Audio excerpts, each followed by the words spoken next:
the Crazy Hockey Dads podcast, starring by Jamie and Dad.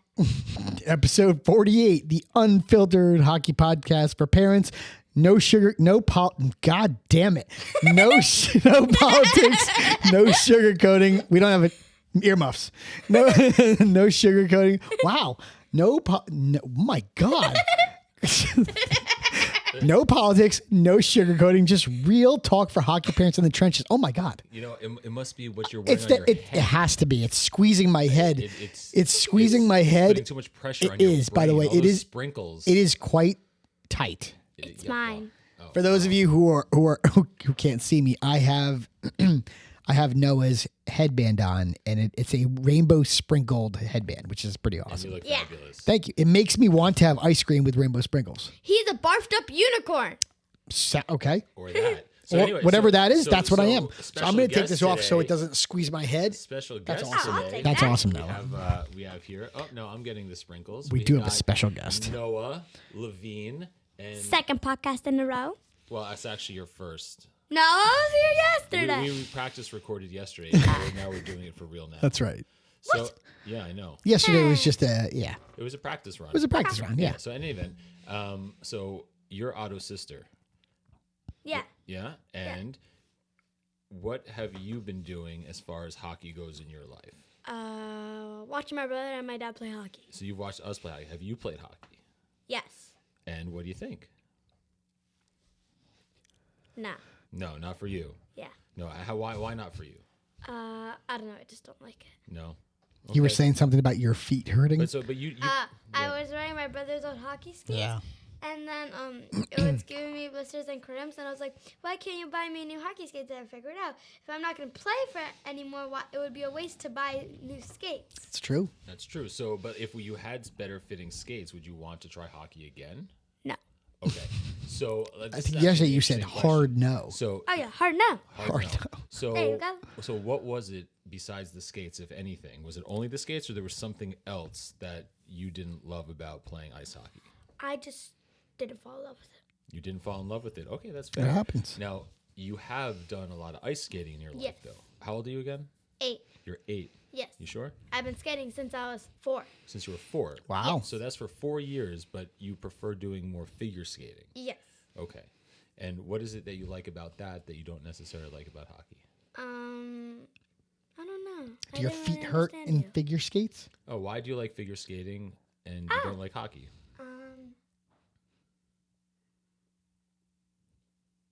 I don't know. Okay, well, here's another question for you. I'm going to put you on the spot. All right. If you could change one thing about playing hockey that might make you enjoy it more, what would that be? Figure skating instead of hockey. Oh, so just not doing it would make it better for you. Yeah. Okay, well that makes sense. All right, fair. Yeah. Right? Now I heard that you're a pretty impressive swimmer. Yeah. Yeah? Like I heard you were like competing and everything. Yeah. At a young age, right? Since I was 4. Because you're 8 right now. And I was you were the doing youngest in my whole swim team. That's what I heard. So what happened to swimming? I don't know. Okay. Ooh, can I tell you how we started? Definitely. Okay. So But make it quick. Okay. You can. Just make it really fast. Yeah. Okay. So when I moved here, I went to the JCC, and then we had swimming class, and then my teacher told me that I'm very good for my age, and then I started to move to the big pool, and then he wanted me to go on the swim team, and then I started on the swim team, and that's how it started. Yep, that was fast. That's true. Yeah. Yeah. So she's kind of a natural swimmer. Like when you throw, I her, heard. She just it looks right. Yeah, when I she heard. Swims. Yeah. I think though, I want her to like stay connected to swimming. Yeah, I would. She's pretty good at it. Yeah. But I think part of the issue with swimming is that like it's very, even though you're on a team, Mm-hmm. you're doing It's it an by individual yourself. sport. Yeah, and it's also like you're in the water. Like you're half in the water. Like it's very Half in the water. I'm pretty sure you're all in the water. no, but yes, no, you're all in the I water. have to wait like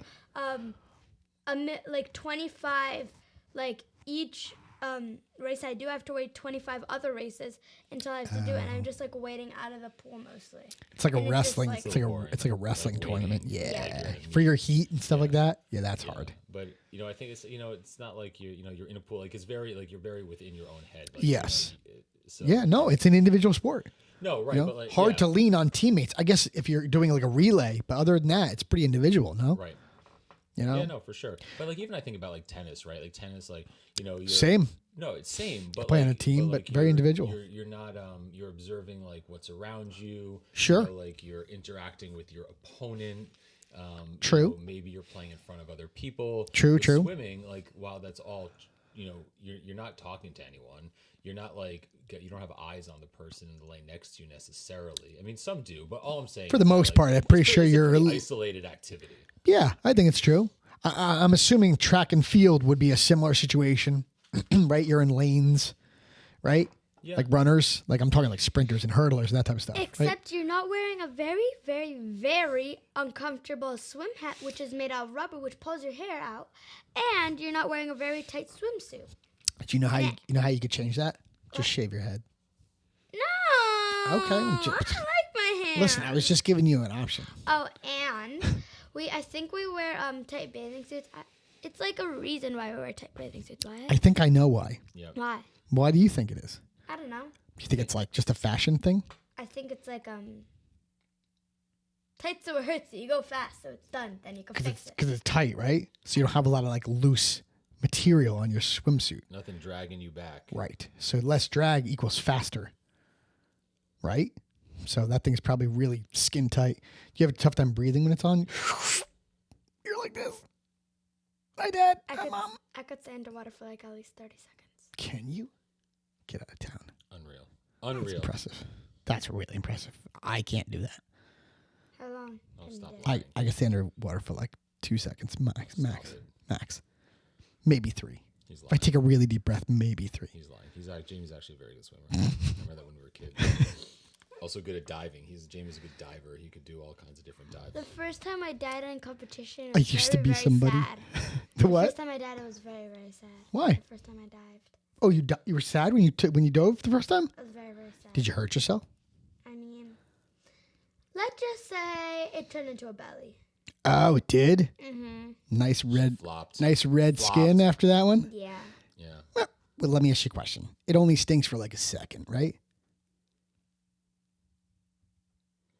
Or not. Or multiple. Multiple seconds. Or multiple seconds. Maybe you're so scarred that you literally just can't talk about it. It hurts so much. No, she's over the summer we would go. Remember we went to that place and you jumped off of that like 12-foot diving board. Oh, you said you guys went to like a big like Yeah. a swimming hole, like a Yeah. big I want to call it like a It's called a whibbit. It was a quarry. a quarry. No, That's not what I that wanted one. to call it. I wanted to call it a quarry. Remember A quarry that they filled thought with it was water, Whibbit. right? No, the Whibbit's the one where it has like the obstacle course. Oh, so there was an obstacle course in the water, and there was a 12-foot diving board. No, not on the obstacle course. Remember There we went was to an the other obstacle, place? but then we went to a different place. I thought it was the No, it was a Whibbit. different place. But then there's something called the quarry, but it didn't go so It didn't. Well, no. What happened there? well. Instead of doing a straight jump, I did a straddle jump, and it hurt. She kind of landed in wrong a area. seated position. Mm. Yeah. Hurt your rear end a little bit. Not my rear end. The other one. Got it. Yeah. But I gave her a lot It of happens credit to the best of us. for the courage to jump off. It was like a weekend, 2 weekends in the making, and she finally did it. You think Okay. you'd do it again? No. No. No. Come on. No. Maybe. I was gonna say if you're there, you might change your mind. Anyway, If my dad would catch me. I don't. Okay. I mean, he But could be in the can't water. like you can stand like for like as long as it's stable, but then the next step it just like Goes it sinks it to, goes like, down. 25 feet. Yeah. Just sinks down straight away. Because you're jumping from a 12-foot diving board It or was a 12-foot. It was like 10 or 12. Yeah. So I would think the 12. I would think the 12. water's got to be considerably deep to, you know. To accommodate that. I would think so. Yeah, Yeah. no, it was definitely deep. It was, Yeah. no, it's a great place. Could you Someone see was underwater? Doing like a double What? Could you see backflip. underwater? Was it clear? No. Oh, there's no, also not even a little tadpoles. bit. There's also Gotcha. tadpoles. Like a They said lake. to not hold them by. I was trying to like hold them. I don't really listen to rules. Got it. Good to know. Well, that- All that- rules? Like what about rules from your mom and your dad?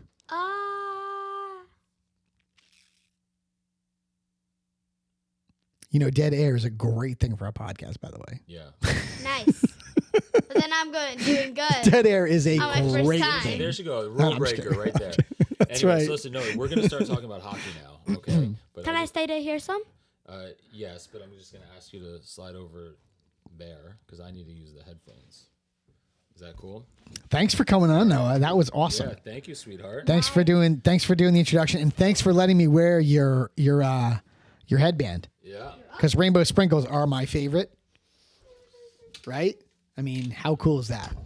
All right. Right? Yeah, I got super cool. super cool. Anyhow, so that was fun. Yes. Noah, thank you for hopping on the podcast. And, James, we want to have... Okay, Noah. All right. Yeah, man. So we need to get Dom on. We do, one of these your days. Your children, we need to hop on here. Yes. My younger one definitely will want to come on. My older one, not so much. probably not. Listen, you never know. I'll ask him. Ask him. I will. I'll definitely ask him. Maybe he will. Maybe I'm totally wrong.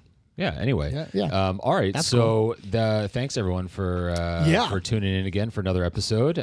Just want a quick shout out to partners. Howie's Hockey. Yeah. Howie's Hockey. Crazy 10. Crazy 10. Crazy 10. Crazy. Go get all your laces, wax, tape. Scott's favorite, the candle. Candle. Again, I love. In my opinion, yes, I like their vintage looking gear. Yeah, I like the like baby blue, like the washed baby blue. Yep. I like the gray, the dark gray. They have really cool dark gray what? Sweatshirt. Sorry. Oh, sweatshirt. Yeah. I like the baby blue sweatshirt, baby blue hoodie with the logo on the front, the dark gray with the logo on the front, the hoodie. Big fan. Yeah, big fan. Great stuff over there. Howie's Hockey, and then we got Angelo Circe and the Pro one and Stride only Pro Elite. Stride Elite Skating. If the New Jersey Devils trust him. So should you. Dom and Otto were there over the break. Yeah, they were. A little skating over the break. I think we touched on that on our Christmas episode, if I'm not mistaken. And parents out there, if your kid's going to a skating clinic, don't forget your skates. That is not a recipe for success. Do not forget your skates. I mean, ever really, but yeah, the fact that it was a skating clinic also is just like there's a lot of things. There's a lot of things you can forget. That's a tough one. Yeah, that is a tough one. There were options to kind of make do and get by for the hour and a half, but they weren't good options. They weren't great, and no, with the idea. Well, anyway, they were not great. No, but Otto. So Otto finally got on the ice the next day and the following day. Yeah. And for a kid that has traditionally not been really enthusiastic about skating clinics, does them, periodically and whatever. And he's had his moments of doing them more often than not. But in any event, he came back and he's like, "Yo, sign me up for the next one." Yeah, you said that. Yeah. Which is crazy. That he was so down with doing a power skate because he wasn't the biggest fan back in the day. No. Right. No. The first, what's interesting? The first time I ever took Otto to a skating clinic was actually with Angelo, but it was when he was with Laura Stam. Yeah. And I remember at the end of that, he was like, he was good. not into it. Yeah. Listen. But that was he was also for 6. young kids, it could be a little monotonous, But as the kids get older, Angelo starts breaking their chops, and it's a whole different ball game. Because Dom said Angelo was messing with him a bunch, which he does all the time. Yeah. Did I ever tell you what he calls Dominic? Dahmer? No, that's Johnny Hero. Oh. Yeah. Or Dominator, whatever it is. He calls him Dominic DeCoco. Ah! Do you know what's from? Such a good movie. Such a good movie. Oh my Bastards. God, such a good movie. That movie is Dominic DeCoco. So good. Dude. Gorlami. What's your name? Gorlami. What's your name? One more time. Gorlami. And what's his face? What's his the guy that plays the Christopher Waltz? Oh, so good. Dude, that dude is amazing. That was the first time I ever really saw him. That and he was in Django. Oh yeah, both of those. I mean, God. Tarantino. The guy is such a good actor. So good. Such a good actor. Yeah, so good. I mean, and him in Inglourious Bastards, he was. Didn't he win? He should have won an award. I'm gonna call the bear. The bear. I like how you said that. Donnie something. I forget. Yeah, that's right. Donnie. What did he say? Oblige him. Oblige him. He wants to die for God and country. Oblige him. So good. Great movie. I want to watch that again. It's a great movie. Yeah. It's like a It's a phenomenal movie. If you haven't seen Inglourious Bastards, which I'm assuming most of you have, Yeah, I mean, our demographic is normally men like 30 to like 55. Like I have a feeling that the majority of you have seen Inglourious Bastards. Oh, so good. Because it's a sick movie. Yeah. In multiple ways, sick, good, and sick. Yeah, no doubt. Wow. So thanks for doing that. That was fun to think about that movie. That was fun. How did we get on that, by the way? Where did that go off tangent? Oh, because you were talking about what. Oh, Angelo. Yeah. Dom. Dominic DeCoco. That's so funny. Yeah. All right. So Angelo Cirrus Elite. Pro Shot Elite. Yeah. CHD 10. Yes. 10% off. Finally. Wow. Power skating clinics. Wow. Went off on a tangent there. And then we got Athletic Performance Insight. Eric. Yeah. Please check out Athletic Performance Insight. Any of you managers or coaches, take a look at He's great. the website Athletic Performance Insight for all of your analytics, video tagging needs. He's built a robust platform. Yes, he has. that can track all the under the hood analytics. Can break down games. You'll send video clips over there. He'll break one down for you. On the house, use the contact form, reach out to him. They'll give you a tour of the platform. But if it's not this season, maybe you're thinking about next season already. Check it out. Reach out to him. Yeah. Mention Crazy Hockey Dads. You get a 10% off the season subscription. $100 value. Yeah, and it's money. Yeah, it's worth a look. So please check out athleticperformanceinsight.com if you're interested in any game breakdowns, analytics, video needs for your team. Yes, well done. I want to shout out Stacy before I forget. Oh, Stacy! We got to shout out Stacy. We forgot to shout Stacy out when we were doing our end of the year. That was my bad. Definitely your bad. Totally forgot. So Stacy, I apologize. Stacy is the catalyst to all this, I guess you could say. Well, not to the podcast. Well, no, but Stacy turned us on to. She made a great introduction. That opened a bunch of doors for an interview, and that just snowballed into an insane couple months. Yeah, which we have done very well in growth wise. Yeah. No, it's been great being able to connect with so many more people. Bring on really great guests that have a lot of insight, and it's been for sure. She opened up a door it's been the gift that keeps on giving. Yes, so thank you. Thanks, Stace, and you. Shout out, and you have a wonderful husband. Yes, very good people. Yeah. Good hockey parents. Shout out Larry. Yeah, and shout out. I'm joking, Larry. Stacy and Larry? We have to call them Stacy and Larry. I know. I know. That's great, by the way. We didn't have one for him. I know. Now we do. Stacy and Larry. Yeah. Oh, my God. That is wonderful, by the way. Yeah, good, right? I like that. I like that a lot. I like that a lot. Hey, every now and again. I like that, buddy. Every now and again, I can pull a rabbit out of a hat. You're good, you. You're good. You. So anyway, thanks, Larry. Yes. Thank you, Larry and Stacy. Wonderful hockey parents. Yeah, man. So it's funny. We were, I know we were touching on, like silly season coming. Did we talk about that I'm trying to think. No. We started that conversation yesterday, but we did. Yes. Yeah. We could touch on that before we get to that. Before we do that. Yes. Or we can. Yeah. We can touch on silly this season past weekend because we just had the holidays have passed. Let's. Back in the saddle. It was a rough go. Oh, it was terrible for both of us. Terrible. Yeah. Terrible. Rough go hockey dadding. All of our kids were still drunk from the holidays. It sure seemed that way, didn't it? It was a rough go. Yeah. God, you describe yours first, and then I'll do my train wreck. Well, we had 3 games, which was great. We had a Friday, Saturday, Sunday. Yeah, you guys had a triple header. Yeah, which was nice. That's especially cool. over the holiday break. Yeah. But we ended up playing it. We played a AAA team on that Friday. Right. And there was a moment in time where I think we were pinned in our defensive zone. You said that. For it must have been at least 5 minutes. Yikes. Like long shift. Like 5 minutes at least. Long shift. So that wasn't great. Far bench for a change. Yep, far bench for a change. So we did get it over the blue line, but never across the red line to actually and so change. It was like enough for the other team to like change, Right. but like and get fresh legs. But you guys couldn't. That didn't go so well. And then when we tried to clear That's the puck, hard. it was like magic. I've never seen anything like this.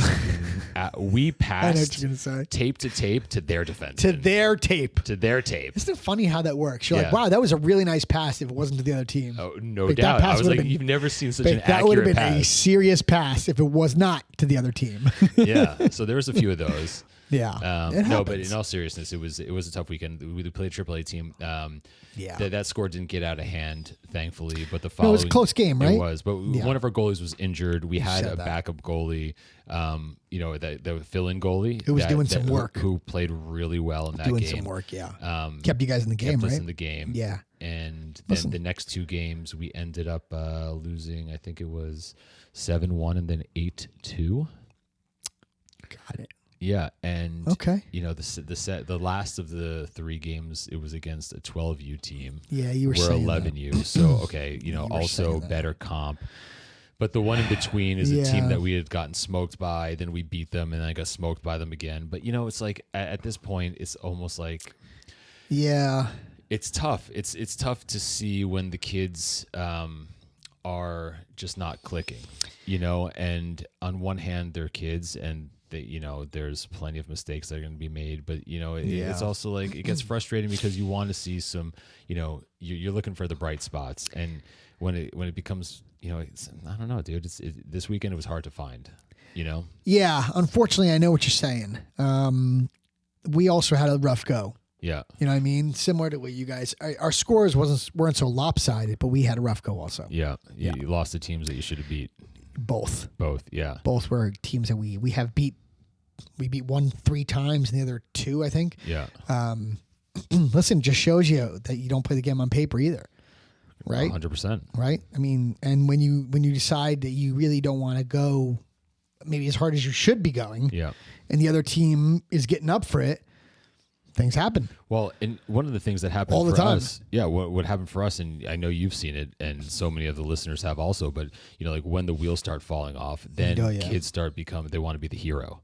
And then Yes. what's already not great play turns into even worse play because it's very individual, trying to like take it the full length of the ice. Inevitably, you end up trying to like dangle or a stick slip and then do it again and turn over at the blue line. Yeah. The team goes the other way. And then to add insult into injury, you're upset you're losing. You're upset that you didn't make a play. And now you have to back check and you're like, and then you see, kids that are just like half-assing on the back check.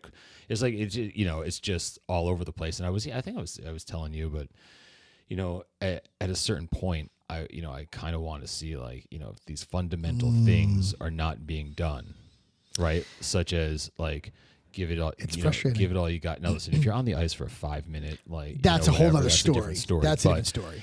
I think You're just just stuck. generally speaking, like you want to make sure these kids are back check. You want to develop good habits, right? Like You wanna even try. If you're getting smoked, They're getting I get older, it. Kids so want to you be might as heroes, well. but like they need to move the puck. Like that's 100% how they're they do. that's how the things are gonna start going their That's how the way. game's played. Spread out the play. Yeah, sure. You know what I mean? Like if you're gonna carry the puck and you don't have a play, like don't try to go through 2 players. No. Like escape No. turn.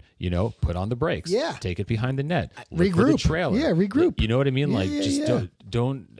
So in any event, there was so much of that, and I was thinking. And I was, know. And I was saying, I was like, listen, I if it was me behind the bench, I would be sitting kids Listen, at this point. And why do I say that? And I say it strictly Yeah. because it's like we're not talking about sitting kids because we're trying to win. no. Like, You're it's talking like- about just straight it's like development. you guys need to learn Yeah. that like if you're not going to play the right way, You're gonna sit. like but you're also like you're going to just continue to develop these bad habits, further develop. and bad as you get habits. older, they're gonna be harder to break. I mean, Yeah. No, you're not wrong. I don't think you're you wrong know at what all. I'm saying? Like, It's- and I'm not yes. talking about like isolated incidents either. You're talking I about just want to be just clear keeps- it about keeps this. happening, you're Like, saying? when there's patterns of behavior, Listen. like, well, you No know what I argument mean? here. Yeah, no argument here. I get it. Listen, it's frustrating. It's Yeah. very frustrating. And I wonder when the kids actually get it, And I also think different level kids get it at different times. Well, define get it because because I guarantee you, if you asked any kid on my son's team, Yeah. like when you back check, should you be giving it your all? Yes or no? The answer is going to be yes. Okay, so fair. So you're right. They all know the right answer. Right. So is hockey a team sport or an individual sport? They all know the right answer. Oh, it's a team sport? Okay, so in team sports, should you be passing the puck? Oh, yeah, we should be passing the puck. You know what I mean? They all know the answers. They do. It's funny, the selfishness. Somebody wrote us in on Instagram, Scott, was talking about that. Was talking about exactly what you're saying. How the kids try to like be the hero and not, and they look off their teammate because they wanted the puck on their stick, right? A lot of kids have not figured out yet that it's a team sport. They haven't. It's true. I see it on Dom's team. But like, how about this? Listen, and there's people that are much older that haven't figured it out. True. But like, if what you're doing isn't working, what's the definition of insanity? you're not wrong. No, you know what I mean? It's I don't know. It's just like there's part of this like in terms of like development, and you listen to podcasts and you hear about development all the time. Yeah. And like right now, I feel like I'm like right in the center of like, okay, like my kid should be getting better at fundamentals, right? If he's not displaying certain things, right, like I want to see him start to make improvements, and they're kind of obvious ones that other kids on his team are also sharing, and like of course not everyone's the same, and like some kids are better at other things than others, and they all have their own things to work on. Sure. But like, come on guys, like we need to be moving the puck. You know what I mean? You need to be giving it all to like on your back check. Yes. Right? Like that's not too much to ask. No, I don't think so. No, but I think some kids are more engaged than others. You know what I mean? So I think some kids are going to back check harder because they're just engaged and they just have a different mindset than others. Some kids just do, right? I mean, some of these kids, are going to be playing like high school hockey, and that's it.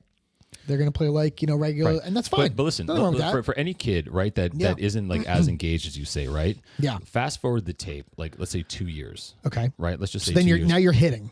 Right. But I'm not even talking about that part. It. I'm just saying just 2 years older. That kid who had the coach who relentlessly told him you need to skate harder on the back check or you're going to sit.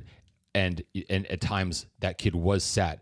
2 years later, he's going to reflect and be like, dude, that was a solid coach. Yeah. He was. Because you learned something. Because you learn, as opposed to just letting kids get away with it. There's no question. Listen, it's the path of least resistance. Coaches do it. Parents do it. everybody wants the path of least resistance because it's easy. But dude, it also doesn't have to be. It's easy easy not to say anything. It's expectation. And just let them do their thing. But it's expectation management. Listen, you don't need to yell at these kids, and that's not where I'm coming from either. It's very simple. Pre-game talk. Hey guys, listen. We got to start, getting back to some winning ways. We're going to go back to the fundamentals. This is what I expect from you. If you guys don't do that, I'll give you a warning. And if you do it again, then you're going to sit. I'm just letting you know heads up, like giving you a heads up now. So when it happens on the bench, you're not being taken off guard and this applies to everyone on the team. Yeah. Listen, here's something funny, Scott. I asked Dominic yesterday. Yeah. This is how Dominic thinks, which drives me wild. So I asked him yesterday because I'm debating taking him up to like AAA next year just to get him.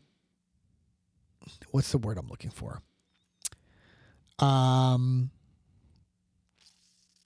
Is it a word, or it's like you want him to be playing with like higher skill level kids? You want a higher level of play, competition, hockey IQ? Correct. Yes. Yes to all those. Yes. Okay. Positioning. Okay. Yeah, everything. Right. So we're kicking that around. Okay. Okay.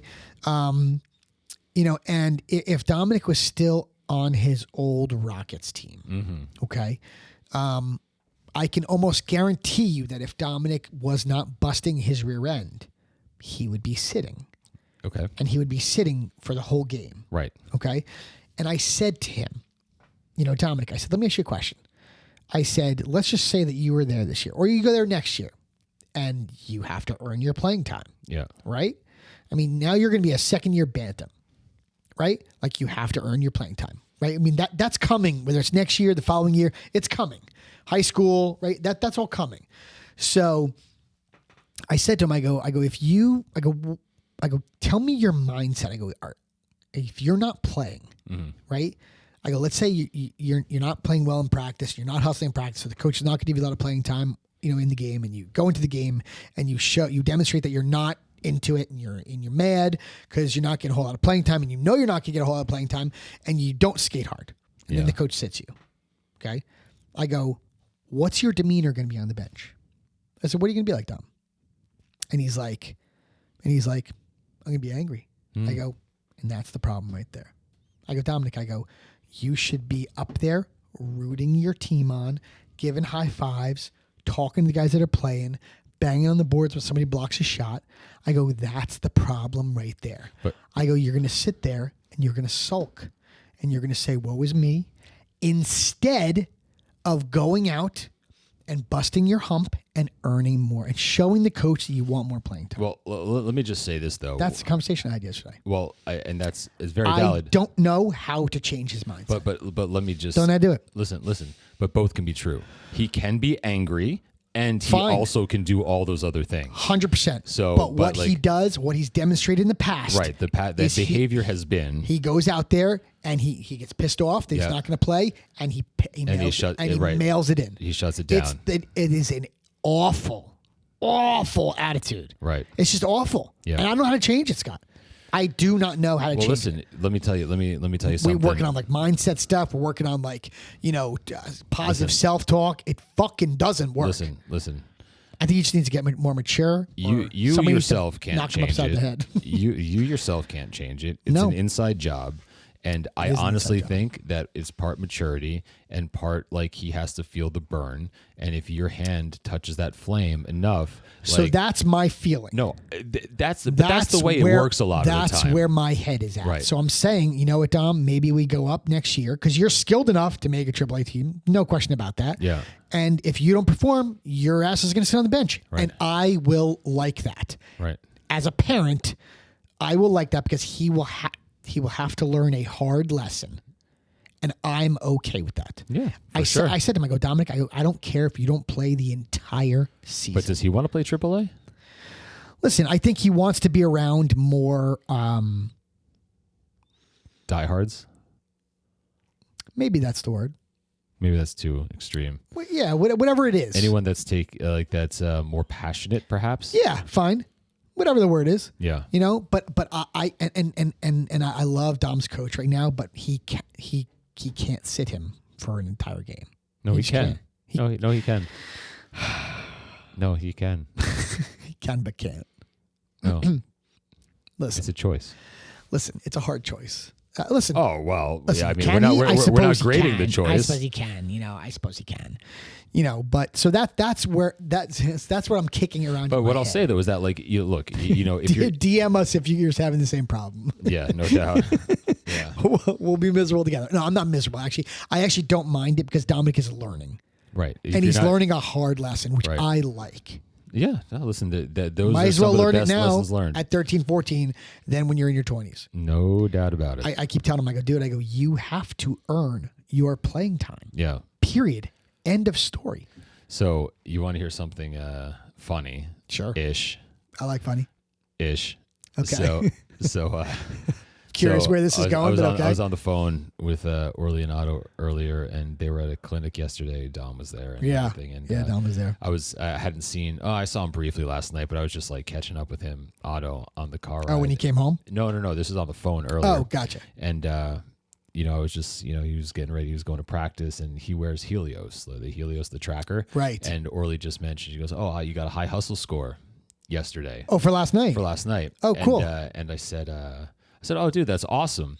And so Orly said something like, about giving it your all. He goes, oh, I didn't give it my all. And I was like, let me ask you a question, dude. Yeah. I was like, if practice is not a time to give it your all, when is a good time to give it your all? I have such a thing to say right now. Go ahead. And he didn't say anything. I said, I've been telling you this since I was coaching you as a full ice mite. Yeah. And I would tell your entire team constantly, I would skate around the rink and I would say, you play like you practice. That's exactly what I was going to say. You play like you play practice. The way you practice. Hey, kids, guess what? You play like you practice. 100%. And so I'm thinking to myself, that's exactly what I was going to say. Maybe, just maybe, you should be giving it your all. Because you will not get to a game and all of a sudden flip the switch. You'll never rise to the level of the competition. You will fall to the level of your training. Period. End of story. 100%. And if you're not giving it your all, now look, I also said to him, I said, dude, you're going to be at certain clinics or certain there's going to be times where it's not going to be high tempo. No, you know, of course. and you're not going to be doing things that that are maybe more technical, and it's not like an all-out sprint. Or you have to go slow because you're doing a certain drill. Right. Like, you have to dial it back. Fine. Right. I'm not talking about that. I know what you're talking about. You know what I mean? And so so we ended up getting off the phone pretty quickly thereafter. Honestly, your choice? No, they started talking about what he's going to eat for dinner later, and I was like, all right, I'm out of here. I gotta go. But yeah. No. But you know what I'm saying, dude? I had that conversation yesterday. And that's you like, play the way you practice. They play like you practice. 1,000%. 1,000%. And so, these kids just don't get it. Not all, but a lot. But listen, I don't know. Otto's 11, and this is what I'll say though. Also, and I think I'll give my son credit for, and it's like sometimes you're just not ready. True. And you, as a parent, planting seeds early and often is the right thing to do. You don't know when it's gonna blossom and blow. And come to fruition. And you're right. Yeah, bear fruit. Yes. So right. I think so. Here's just one last example, then I'll shut up. But let's just rewind the tape 2 years ago. Right. And teams that Otto was on, some of his teammates who were higher performers, they're watching a ton of hockey. They're watching games. They're into different it. Mindset. Otto was not super into it. Dom if I was watching a game years ago. he would watch. Yeah. But now he's changing a little bit. All about it. Yeah, you could see it. And part of this is listen. I've been telling him dude, listen, you can't just watch highlights. I mean, if you're gonna show me a highlight, I don't want to see it unless you're gonna show me a highlight of Matthew Schaefer back checking against the Flyers and catching a guy on the other side. If you want to show me that and be starstruck, great. But I don't need to see another toe drag Pavel Barber, Flipsy Doozy, Dazzle Wazzle, Wally Pop. Wally Pop. You remember his name, right? Yeah, Wally Pip. Nice. See, now you learned something. Yeah. And you know who John Riggins is? Yeah, he played for the Redskins. Duh. And who was he drafted by? It's the other team, the Jets. Yes. See, you learn something every day. No doubt. Right? That's what this podcast is about. It's a learning tool. It's a learning tool. Yeah. For children who went to the school. Wait, what is it? I'm not sure where you're going with that. No. It's from, I went to the school for children that don't read so good. What movie is that from? Blue Steel. Really? Yeah. Wow. I need to brush up. It's at the end when he's building a school. I do not remember that. And unless I'm mistaken, I'm pretty sure that there's you might not be though. I might be school for children that don't read so good. Dude, I do not remember that. I need to go back and brush up. Yeah. That's my bad on that. Anyway, yeah, we talked a lot here. Yeah, no, hey, listen, talking is good. We're here to entertain and educate. Yeah. Now most of you know who Wally Pip and John Riggins are. Lollipop. Yeah. And you know who are the main stars of things like Inglourious Bastards. Yes. Right? Again, very good movie and important. Movie. Yeah. Oh, very important. By the way, can we please just talk for 1 second? About what? Oh, no. Please. Can we just talk for 1 second? There are 2 dudes in our comment section that are saying that I know a guy, kid from how do you know he sounds like that? I know a kid from Minnesota. He's 6 years old and he's shooting snapshots from the top of the circle. Yeah. Guy, you do not know a 6-year-old that's shooting snapshots from the top of the circle. I'm sorry. You don't. Yeah. That's bullshit. Sorry, bud. No fucking 6-year-old is shooting snapshots from the top of the fucking circle. They're not. Unless it's an AI fucking thing. 6? No. Sorry. No fucking way. Even a 6-year-old with a blue puck. Not even with a fucking blue puck. Not even a blue puck. Snapshots? Triggering the flex? Fuck no. Yeah, no, Stop I know. I'm giving you 6? Dude, you want to be a little Donald Trumpy and kind of exaggerate a little bit. That's some hyperbole in your life. You're way out of the fucking ballpark with that one, though. That's if you had said you know what's going to happen? 8, I'd be okay, fine. But I know a 6-year-old that's shooting snappers from the top of the circle. Who's that? That voice? You sound like Kermit the Frog. Hi, I'm Kermit the Frog here. You know who sounds like Kermit the Frog? Who? Jordan Peterson. I could see that. Yeah. I could see that. I definitely could see that. Anyway. Yeah. But yeah, snappers from the top of the circle, bro. Anyway, Just that really got under your skin. Listen, you know what's going to happen? It's horseshit. But what's going to happen is we're going to, in our inbox, we're going to end up with the video. What's going to happen is other people are going to look at the comment section. And they're going to be like, why is my kid not shooting a snapper from the top of the circle at 6? Oh, well, that's also true. So I guess fair for calling that out. Right? Come on. I mean, we need to be realistic about this shit. Did you see what at the bottom of like his posts, it was a link to sign up for his shooting clinic? Free coupons. Coupons. Right. Well done. Yes. Okay, right. Anyway. So speaking of hockey training. Speaking of hockey training and shooting and stuff like that and off ice. Yeah. So today's guest, Coach Kevin from hockeytraining.com. Yeah, man. Hockey Training HQ Instagram. Yeah, check that out. But for any of you that don't know Coach Kevin, and I'm assuming most of you have come across hockeytraining.com, the app, the website. He's pretty legit on Instagram. He's got a pretty serious following. Well, listen, he's got a massive library of like, stick handling, off ice training that you can use and access, any time of the year. You know, it's great, for anyone that doesn't have access to like a skills coach necessarily, but is looking for different drills and different, guidance on different drills that you can do at home to improve your accuracy. Yes. Stick handling. Yeah. He's really good. He said some really, really good things in the interview. Yeah. Talking about like not overwhelming kids by doing too much training because their brains only can take so much, so in like short intervals, he's great. And he tailors things toward kids like, from young ages, I think he was doing it with his girls, like young age stuff, like, having them throw like a ball, like stuffed animals, like having them like work and they don't even know that they're working. Right. Which is great. Cause like he was saying during the interview, you got to keep him engaged. He's great. Yeah. Yeah. He's, I think I mentioned, I think I call him squared away because I think he's pretty I think he gets it. Well, that's my feeling on Kevin. That's what I get from him. Listen, he's passionate about hockey. He's passionate about helping develop like younger kids. 100%. He's got a wealth of videos that are great, easy to follow. The app's great. Hockey Training TV, I think, is part of the app. I could be mistaken on that. He's got a lot of stuff going on. Yeah. Check him out. He has a lot of stuff going on. So and his Instagram library is tremendous, like you were saying. Yeah. And then he's also doing Zoom or Zoom courses or classes where you can work with him remote. He's great. And he's got like a bunch of kids and they're doing different stick handling drills. Yeah. Start building a bit of a community. No, he's got if you go to his Instagram page, he has some very legit stuff. So what's the Instagram handle again? He's Hockey Training HQ. Right, HQ is his Instagram. Yeah, he's hockeytraining.com. Yep. But his Instagram is Hockey Training HQ. So why don't we turn it over to him? And Absolutely. For any of you that haven't checked out his Instagram or his website, check it out. Do it. Yeah. It's great. And also, I'll say this for myself as an adult, like that got back into hockey later in life. Yeah. Like he's got programming for strength and agility. Yeah. Off ice training. Men's league. For men, I think he calls it Men's League Domination. Right. That's right. Men's League Domination. He said he did it for himself, right? He did it for himself. Yeah. When he started playing Men's League. Yeah. And I got it.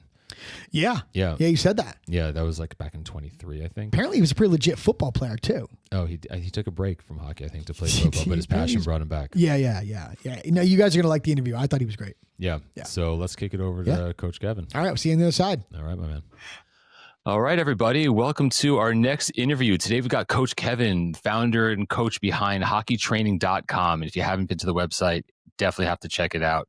It's a platform that's all about giving hockey players a competitive edge using off-ice training so they can perform better on it. And Kevin, so glad to have you on the podcast today. Thanks for making time. This is awesome. This is so awesome. Yeah, my pleasure, guys. It's exciting to be on here. Sweet. Yeah. So kind of like kick things off as we do with like a lot of folks, super interested in kind of like your background and how you got to where you are. But maybe just before we even get to that, if you could just maybe just share a little bit about hockeytraining.com, kind of like what the platform's all about from, in your words, and just, to give our listeners a context if they're not familiar with who you are. Yeah. So I started hockey training over 10 years ago. The idea started off mainly workouts. So it was a way to get kids following hockey specific workout programs at their local gym or at home if they didn't have a trainer or they couldn't afford a trainer that specializes in hockey training. We've evolved a bit over the years where we're doing skill training as well. So we've got stick handling, coaching lessons, and that kind of stuff that you can follow along at home. Now with the synthetic ice and like just dangle areas set up in kids' basements and garages becoming pretty popular, we've found that that's a good way to train as well. So that's kind of the main idea of it, is just give kids a way to train at home if they don't have access to a personal trainer.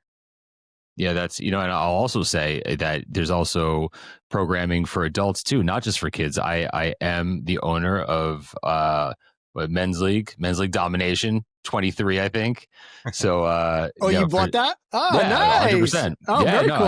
I've been subscribed to the apps. Oh, so it's not just kids. Okay. No, for sure. And listen, I was awesome. like, for me, who's been in and out of shape, but like, my journey back into hockey, and I'm digressing a little bit from the intro, but I had played as a kid growing up through like high school, and then pretty much stopped playing when I got to college. And like fast forward 5 years later, I have a son that's starting to play hockey, and now there's this stick and puck, and we never had stick and puck when I was a kid. And I was like, oh shit, I can go out on the ice and practice hockey with my kid. This is sick.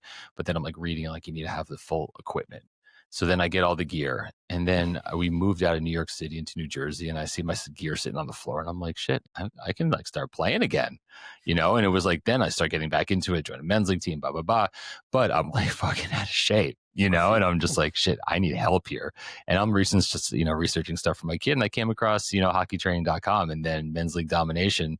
Yeah, 100%. So anyway, I digress a little bit, but the platform's awesome. And so then like your journey, kind of like, what it was like for you growing up in the Toronto area, and just like what hockey was like, maybe what it was like then, what it was like now, your parents, what that was like. Did you come from a crazy hockey parent household?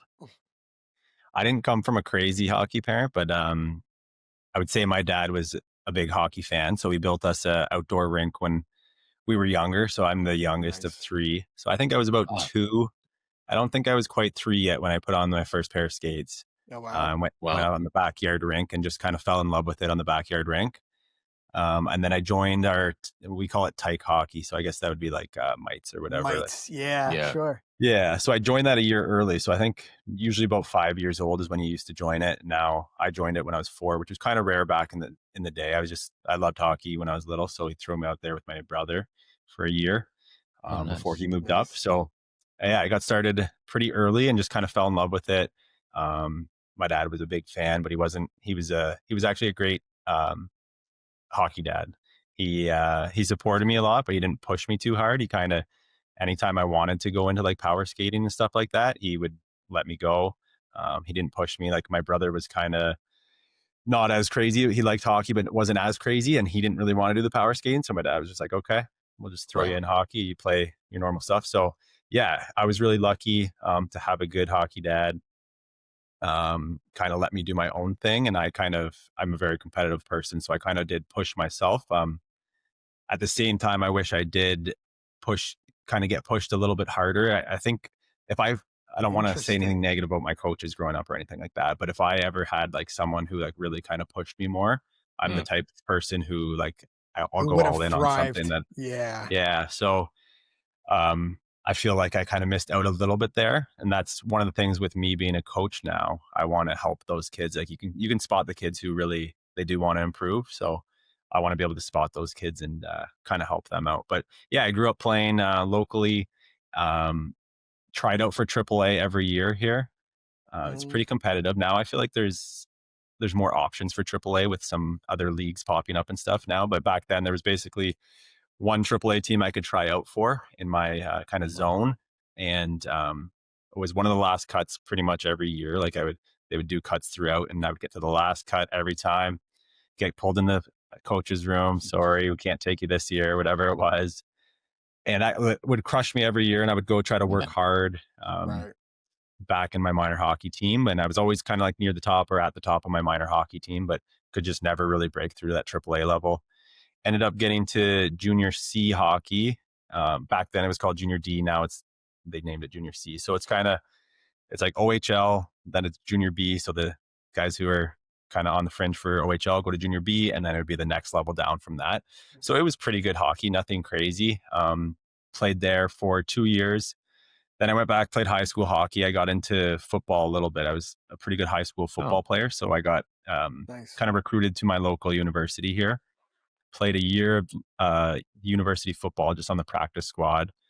So I had taken a year off hockey, and I wasn't kind of even thinking about hockey, but I started playing with my buddy some pickup hockey in the summer who played Junior B, which is just a step below the OHL. And I didn't really think much of it, but I was playing with a lot of the guys that played on this local Junior B team. I was 20, went to university for football, but kind of dropped out because I knew I wasn't really going to ever really play. It's really tough to kind of get on the field there. As the University of Western here has a really good football team. So I dropped out of the football thing, and one of the coaches saw me at pickup and was like, "Hey, why don't you come try out for Junior B?" So when I was 20, I tried out for Junior B and ended up making that team.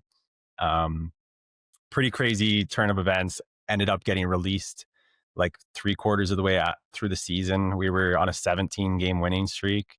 Like we had a really good team, and for whatever reason, crazy GM. Like I was a 20-year-old, so I was kind of one of the leaders on the team. Like I'd say like one of the glue guys. We always all hung out together and stuff. So it was a crazy turn of events. Got released. That team, we were like top of the league. They ended up losing in the second round of playoffs. Like just a disaster. Like some of my good buddies were on the team too, and yeah, it was a crazy turn of events, and that's kind of how my career ended, which left a sour taste in my mouth. But I still, I feel like a lot of guys would probably like want to almost just quit hockey altogether after that.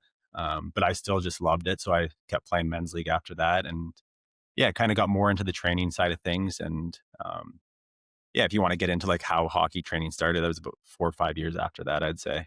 Yeah, I'm actually curious. Keep going. I'm curious how it evolved from playing men's league to what you kind of have now.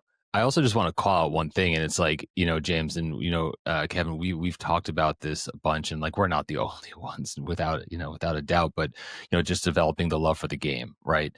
And we've heard in different shapes and sizes and, whatever from different people that like, you have a parent that's overbearing, that's pushing the kid. And then like, you're setting up a recipe for burnout. Right. Because it's not necessarily something that they want to do. It's something they want mom and dad wants them to do, and they're trying to please them, and like, they burn out. But here you are, who's like clearly battled like adversity or disappointment, but like, you didn't have a parent that like pushed you. You had a parent that supported you, and like here you are, like after. To hear you say. Yeah, man. I mean, I think it's remarkable, and I think that's just like great evidence that for just having a parent that's supportive and allowing you to do you and love the game, and you've created an amazing career so far. So anyway, I just wanted to call that out because it's pretty awesome. No, yeah, I appreciate that. And I feel lucky, and like my dad is awesome. He would support me all the time throughout minor hockey and all that. And to this day, he's still coming to some of my men's league games, just enjoys enjoys watching. Nice. Funny, one of the only people there watching. So that's awesome. Yeah, not many people in the stands in those games. No, especially the late ones. But no, it's kind of, and it's true. It's kind of rubbed off on me because that's kind of how I am as a parent and how I want to be, and I'm trying to be. So yeah, I feel very lucky that I had a good dad. But I'll get into the just kind of how hockey training started. So yeah. After junior hockey, started working out a little. Like I was always into the gym throughout high school. Going to the gym and that kind of stuff and training, and I would do my own research and stuff. I was trying to become a better hockey player, and I would always Google stuff like hockey training workout programs, all this stuff. And we're talking back like 20 years ago or so. This was a long time ago. So there wasn't too much information back then out there. And the stuff I did get, the stuff I got my hands on was pretty much a football program disguised as a hockey program. So it was a lot of like muscle building stuff, which I liked at the time. So I was a teenager. The girls, obviously, sure. That was it. Yeah, I remember those days. Yeah, sure. So I didn't mind it at the time, but just knowing what I know now, like the stuff that I was doing, so not good for a hockey player. No, not great. So my idea a couple of years into like playing men's league and stuff, I learned how to build websites, and I was just like, there's no real website that I know of that is teaching hockey players how they should be training. So there's got to be lots of other kids, teenagers, whatever, who are in the same boat as me. Like they can't really afford a personal trainer, or they don't have a personal trainer in their area who specializes in hockey performance. So let's start putting out some good information to help players and see where it goes. And it started off with kind of like, just like a passion project with a couple buddies. They ended up going off to do their real world jobs, and I kind of stuck at it a little bit as on the side, and got another partner at a time, and he really helped take things to another level as well. And then like about 3 years ago, I think he left the business and he's doing his own thing now too. But yeah, just over those like 10, 12 years, just continued to grow and put out as much information as we can to help hockey players who need the help with, whether it be they can't afford a trainer, they don't have a trainer in their local area. Right. Yeah. Right. So the as far as like so in terms of your like education or background with respect to like the training, physical training, and all the off ice stuff, it sounds like a lot of it was, I shouldn't say it like that because you didn't. My question is, how did you kind of choose where you were gonna like learn from, lean into, like kind of get that information from? You partnered up with people that kind of help write like hockey specific stuff? Yeah. So I didn't have like a education background in anything exercise science or anything like that. So I knew I had to partner.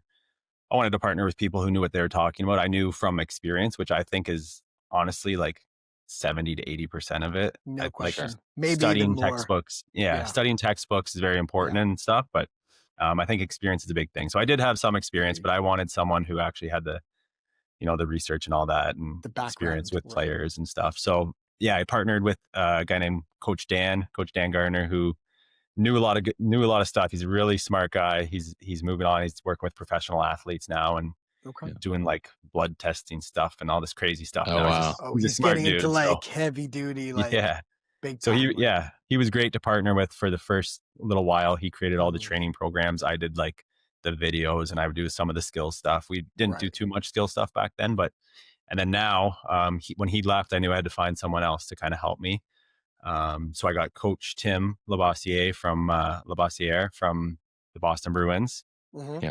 So he's the assistant performance coach there. So he creates all the training programs, and I kind of do the skills stuff. So yeah, I had to I try to lean on some smart dudes that know what they're talking about to create the actual training programs.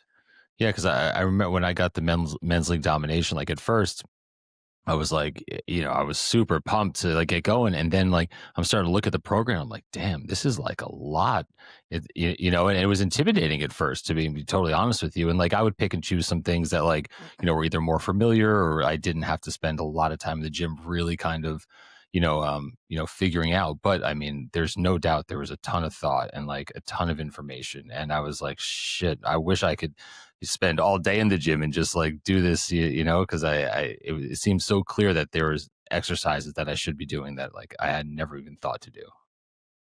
Yeah, I think that's something we've battled over the years, is trying to make it simple, but we also want to have the best product. Like we stand behind our product. We want to have, so it's tough because you do want to get, like, obviously it only works when people follow through with it.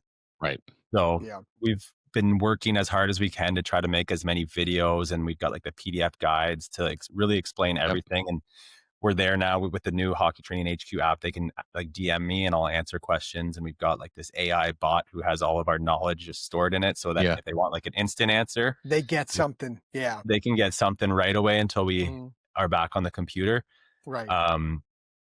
So yeah, I think it is, if someone looks at it for the first time and they've never followed a training program, it will look confusing. And we tell people like it probably takes about an hour or two of like reading through watching the videos to get familiar. Yep. To get familiar. But in the end, it's definitely worth it. Like I've been on like Dan's programs in the past are awesome. Then Coach Tim has really stepped it up with some awesome programs too.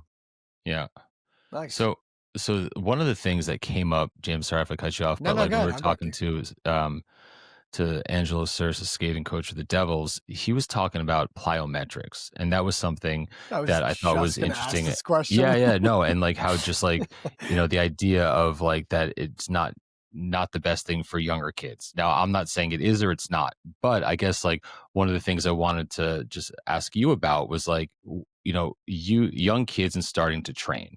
Like you hear people say, have different philosophies about it. Kind of like what's hockeytraining.com's like perspective or, philosophy when it comes to getting young kids doing like, physical training? When do you add weights? Is it just body weight? Like kind of like, how do you break that up? Yeah. So I have a little bit of an interesting take and background kind of with this stuff. So I actually recently I've got two daughters of my own, 5 and 7. And awesome. So I'm trying to get them to start enjoying sports and like being physically active and all that. So I've taken like this other side passion project is just figuring out ways that I can help kids be active in a fun way and get started with like training, but not really training. So I try to like disguise training within games and stuff. Right.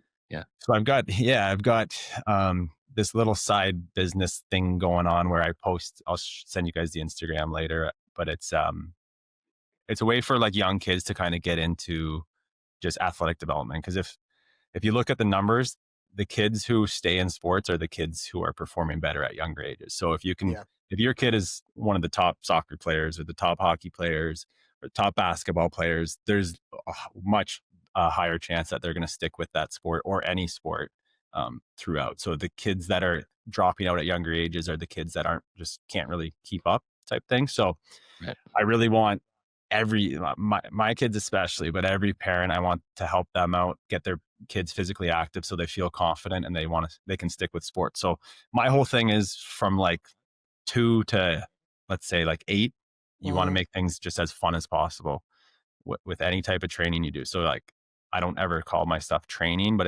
I do like games where like chase games, tag games. Like if I want to teach them throwing, it's like throw a dodgeball at these stuffed animals and try to knock them off. So everything is really fun based. And then and they have no idea that they're working out. Yeah, exactly. Like my girls do like little ninja warrior stuff in our basement, and of course they're running around doing jumping and stuff. And then they get on the ice. We can get into that stuff after, but they're only on the ice like once a week, and we have a short season, and they're really good for how much ice time they get just because they're doing a lot of these athletic stuff. So I think my philosophy is like 0 to 8, completely fun. 9, 10, 11, 12 is when, if the kid starts showing like, I want to be a better hockey player, I want to be like McDavid, I want to be like Bedard, then you kind of say, hey, if you want to be like Bedard, he was training when he was about your age, doing some fun stuff at home or whatever. So you guys should like come check this out or whatever. And that's when you throw on my video or someone else's, any type of fun video. And for the younger kids, this new platform I have, we do like 30-minute workouts, body weight only. And I try to be really encouraging, motivating. So I think at that age, it's more about like you introduce it in a fun way. It's still, the workouts are a little bit more intense, but they're fun. And I try to make them like hockey specific so they can see the transfer. If we're doing like jumps, the skater jumps, and I talk about like, let's pretend we're on a breakaway now. Let's go really fast. So that type of thing where you're just making it engaging for the kids and not too long, because 30 minutes is about anything over 30. I've found they start to get, they don't have the bandwidth. Yeah. So I think, that age range is just kind of introduce it in a fun way. Body weight is great. Like there's a lot of science coming out now. Like back then we used to say like, you don't want to start them with the weights until they're 14, but now there's nothing really showing that they can't start training at like 10, 11, 12 if it's in a safe way. But I feel like 10, 11 is kind of maybe a little bit too early for weights. You can have them hold like dumbbells and do like lunges and stuff. That's not going to hurt them. But at that age, you can stick with a lot of body weight stuff and get a lot done. And then, like 13, 14 is when you really, in my opinion, would want to kind of introduce them a little bit more structure and get a little bit more serious, as long as they're kind of willing. You never want to push it too early. That's a big thing too, is if you're pushing them into it, they're not going to stick with it long term, because eventually when they're 18, 19, 20, it's got to be coming from within. They're not going to have someone to push them. So you don't want to set that negative relationship with training too early. So you want to always try to make it fun and engaging, especially anywhere under like 14 years old. And that's guys and girls. You wouldn't differentiate between men and women, or I would like think guys, right? Yeah, I don't think so. There is like a little bit, like the girls obviously go through the puberty earlier. So things might get a little bit different, but I think just like maturity wise and stuff, the same age range is fine. Like you might see 9 and 10-year-old girls are ready to start introducing, same with boys. that's when you can kind of introduce a little bit of structured, engaging stuff. Right. For them. So Angelo was mentioning that I guess the sports science guys at the Devils didn't like plyometrics for young kids because of the impact of the joints. Like the box jump when you're landing, like 65 pounds on like the knees or the ankles, right? Do you see any of that? Or I'm just curious, we weren't sure if that was true when he said it. So I'm curious what your thoughts are on plyos at a young age. That's something I'll have to run by Coach Tim. He probably has looked into it a little bit more, but he does, he programs it for the younger kids. And I do a lot of digging in the research too. And I haven't really seen anything about the negative effects. Too much of anything isn't going to be great. But if you're playing basketball, if a kid's playing basketball, like if, I don't know, like the AAU in the States, and they play like 5 games a weekend, they're jumping up and down like crazy. I was going to say, they're basically doing those high impact things regardless in the sport, right? Yeah. And some of those kids might get overuse injuries, but I think, just moderation. I don't think plyometrics a couple times a week would do anything, but obviously, check with your doctor, whatever. I don't want to give out bad advice. But, but I wasn't putting you on the spot. I was just curious. If you go to a playground, and you'll see kids jumping off like the highest thing. And I mean, we were leaping off, like monkey bars when we were younger, the tops of monkey bars. Yeah. I mean, it was like, we didn't give a shit. It was like, you didn't think twice about leaping off something that was like, 10 feet off the ground. Yeah. Yeah. So my opinion on that is kind of just in moderation, a couple times a week. But if you went like crazy with it, I could see some overuse injuries popping up. Yeah. It's funny. Speaking of overuse injuries, I'm curious, there's a lot of talk these days about like hockey players and the hip flexor. Do you see anything, kind of in your daily kind of roundabouts with the hip flexor for hockey players, like overuse injuries on the hip flexor? Yeah, personally, luckily we haven't had like many kids that are following our programs ever come to us, or any that I can recall for hip injuries. A lot of, like, if we do get injuries, it'll be like a fluke, like broken arm in a game, and they'll ask for recommendations. But as far as like overuse injuries, personally, we haven't. But from talking with other coaches and just people who are see a lot of kids, like physiotherapists and stuff, I know that's a huge issue, and I know it's just going to keep getting worse with the amount of times. Like, it blows my mind how many times some kids are on the ice. Like honestly, I've heard of players that are on the ice twice a day, like 6 days a week, and that's like year round. Like, once they get to 18, 19, 20, I mean, their body's probably not going to be in the best shape. So we have some parents we could introduce you to that you'd find pretty interesting. It was like we had one of the director of the player director. I forget what's Alex Kim's title. He's a skills coach and for the Anaheim Junior Ducks. Yeah, he's I forget his title, but he coaches like the 15U and the 16U AAA team. He's part of a hockey academy. Dude's been there, done that. But he was saying that like around the rink, like the number that people throw around is like 10 hours. You get your 10 hours this week. You hit 10 hours of like of ice time on the ice.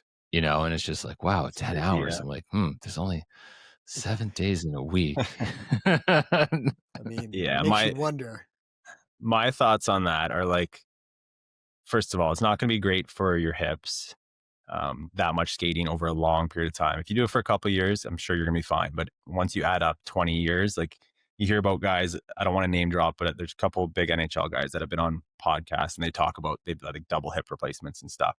It worked out for those guys because they're in the NHL. I would take that any day. But the kids who maybe they get those before they make it to the NHL, or they never make it to the NHL, and they're dealing with those problems. I just think personally, I would rather have kids doing like off ice stuff. Like, you don't see road hockey as much anymore. You can have you could have your team. Yeah, you could learn like the hockey IQ stuff just by playing road hockey with your team, and you're not you're working those muscles. The muscles are working differently, so you're not having to skate. You're saving a ton of money on ice time. Is it fun for the kids? It's good for them to get outdoors, like something like that. Like, if I was running a AAA program, I would try to get kids off the ice and do like team bonding. I'd play like capture the flag in the field for like conditioning instead of going on the ice. So I think it's crazy how much they're on the ice, and it's probably going to hurt a lot of kids in the future. It's so funny that you just said that about like road hockey. So we had Vinny Maltz on, I think it was episode 41, a couple episodes back, who was the NHL's first mental performance coach. And he tells a story. He grew up in Philadelphia, like downtown Philly. So, he, outside of his parents' house, he said, he's like, Jamie's like, I went back there with my kids. I put my arms out. He's like, and I could literally almost touch the cars on both sides of the street. He's like, and it was just me and my buddy in the street. He's like, and we were stick handling in this little tiny area, right? And he had to figure out as a kid how to get around his buddy within a very little tight space, right? Just playing, road hockey. So it's funny, he was kind of forced into that just because of his environment that he was in. But it's funny how kids don't do that these days. And he was, and his hands were sick, he said, after that, right? So it's funny how something like that kind of transfers into the sport that he was playing, right? Just by sticking your sneakers on and going and getting a street hockey ball. Yeah, it doesn't always have to be like the super high end structured, like best coach, like in the region. Right. For sure. But like kind of like on that note, we're talking about like the off ice training. And one of the things for me personally is like, that like a crazy hockey dad wants my son to build a bigger engine. Right. And I know we've been talking about strength, but what about like on the conditioning side and building up like a cardio engine? And is that something that is, like when doing off ice training, like, or is that kind of go hand in hand with it all? Or is that like kind of like, would that be a separate program to work on like your endurance versus, I guess like explosive strength, for example? Yeah. So once they get into the more structured workouts, so we're talking about like probably 12, 13, even within our body weight programs, we program the conditioning at the end of the end of the workouts. So it's kind of like the speed, strength, and conditioning all in one.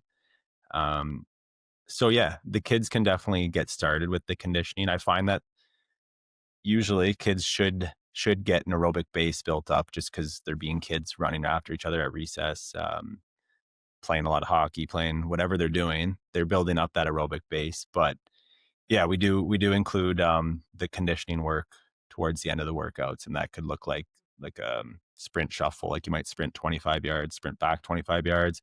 Could be, if they're getting into the more structured stuff, heavy like sled pushes, start pushing some weight around and do like the shorter reps too. So yeah, I do think the young kids can start introducing some conditioning. The same thing applies with, you want them to have a good relationship with training. So they're probably not going to love conditioning. But if they do want to become a better hockey player and they're kind of say like, hey, I do want to train, you can kind of introduce that and just say like, this is one of the ways you're going to be able to last all game long. And once they get that mindset that it's helping them, as long as they are in it for the right reasons, they want to become a better hockey player, it's not someone pushing it on them. Usually kids will stick to the conditioning. So yeah, those are my kind of thoughts. I'm curious, what's something that you hear parents kind of saying these days, kind of within your industry, that you just totally disagree with when it comes to hockey players? Is there anything that kind of sticks out? I would say the biggest thing is just like what we talked about, being on the ice way too much. Okay. You ask them, they kind of say like, I'm on the ice doing this, this, and this. Then you say, okay, what's their training schedule like? What type of like off ice work are they doing at home? And it's usually like, oh, well, they're not really stick handling at home. They're not shooting at home. They're on the ice so much that they don't really want to, right? Or we don't have time. Like they go to school, hockey, skill training, and then it's their team practice or something like that. So I think that's the biggest thing that I think a lot of parents might be getting wrong, in my opinion, is just too much on ice skills training, pay all the money for all these skills training, which is great. That it's going to help a lot. But if the kid isn't working at home, doing their 10 minutes a day stick handling or shooting pucks or whatever on their own, all of the skills training in the world probably won't get them there if they can't do the stuff like at home, especially. And like, I mean, parents are going into debt, putting their kids in hockey and no doubt skill session and stuff. It's like, it's unbelievable, isn't it? It's crazy. So like I would start, that would be like my base would be just start playing whatever 2-3 times a week, like their normal schedule, and get them stick handling at home every day, 10 minutes a day, make it a game with you. Like you guys go back and forth, see how many, make it a game or something. That's like where you start. And then eventually maybe they work their way up where they're they want that extra skills work in and stuff. And I just think, everyone's going all in a little bit too early before the kids are really ready and they want it themselves. FOMO is a real thing. So is. But so you mentioned it twice just now, which I thought was really interesting. So you said 10 minutes and that's not a lot, right? No, it's not. So or it's enough, so if you could just maybe expand upon like, the amount of time, because I think for sure there's, doing something consistently, over a longer period of time is going to be more beneficial than like, going bananas for like 2 weeks and then not doing it again. But like, yeah, in terms of that timing, 10 minutes, like what's kind of that range of training that you would recommend for, let's just take the stick handling and shooting, for example, right? Like, what would you say about that? In an ideal world, I would probably recommend 20 minutes would be kind of where you're going to, like, personally, from what I've seen, 20 minutes may be ideal, but for kids, especially, short attention spans, they're already on the ice a lot. They've got other stuff going on. 10 minutes, if you do the way I do it, the way I've found to be very effective is 30 seconds on, 30 seconds off. So you're actually only doing 5 minutes of actual work. So it keeps them focused for one thing. They're getting a little bit of a break. So they're only working for 30 seconds so they can go pretty quick and get that quick twitch going where it's not just like they're tired and they're stick handling for 10 minutes straight. They can keep their head in it. When they're doing it for just 10 minutes, they can stay focused. And then, like you said, it's like a habit stacking thing. If I asked you to work out every day for 30 minutes, you might not do it. You might stick to it for like a week. 10 or 15, it's different. Yeah. If you only have to work out for 10 minutes every single day, but if you stack that over a year, you're going to be in pretty good shape. Right. It's not as daunting. And like, you can get a lot done in 10 minutes. I know it sounds like such a short period, but you can get some good work in 10 minutes. And then I usually tell kids, like, if you guys want to stack, I do my most common is like the 10-minute workouts. That's what a lot of kids are watching. And I say, like, stack 2 of those, like go one back to back. Right. Get 20 minutes. And there's your 20. Usually that's, and I like the daily thing. If you can make it a daily habit, that's awesome. And I tell kids like 2 to 5 times a week is good enough, up to daily if you want. Mm-hmm. And what about shooting? What's your thoughts on shooting?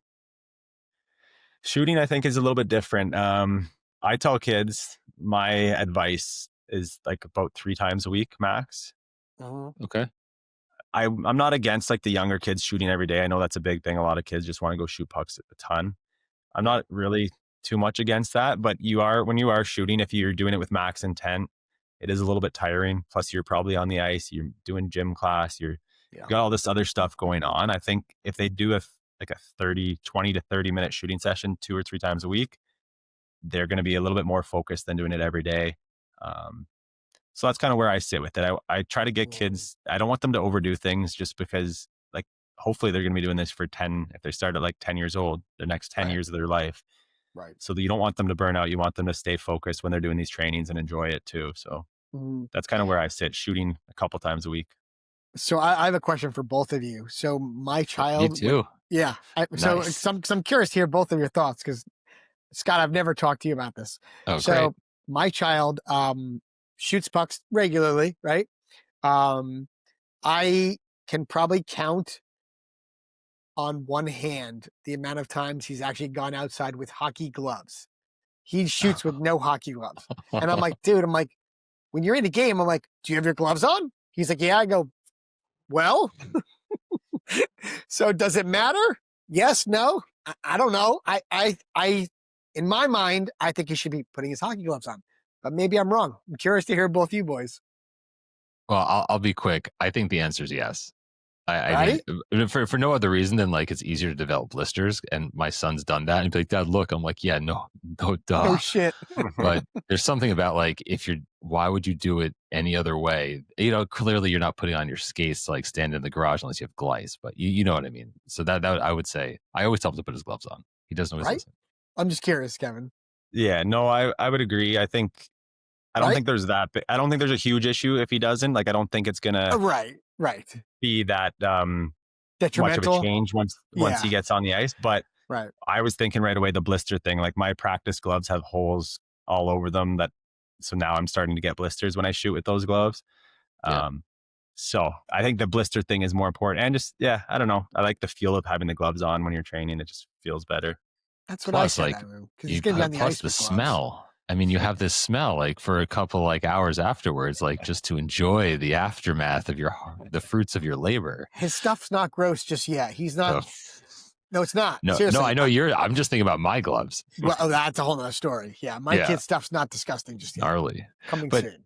So like on this, like, so obviously we're talking about, people training at home. They're not in the presence of someone that's like a professional.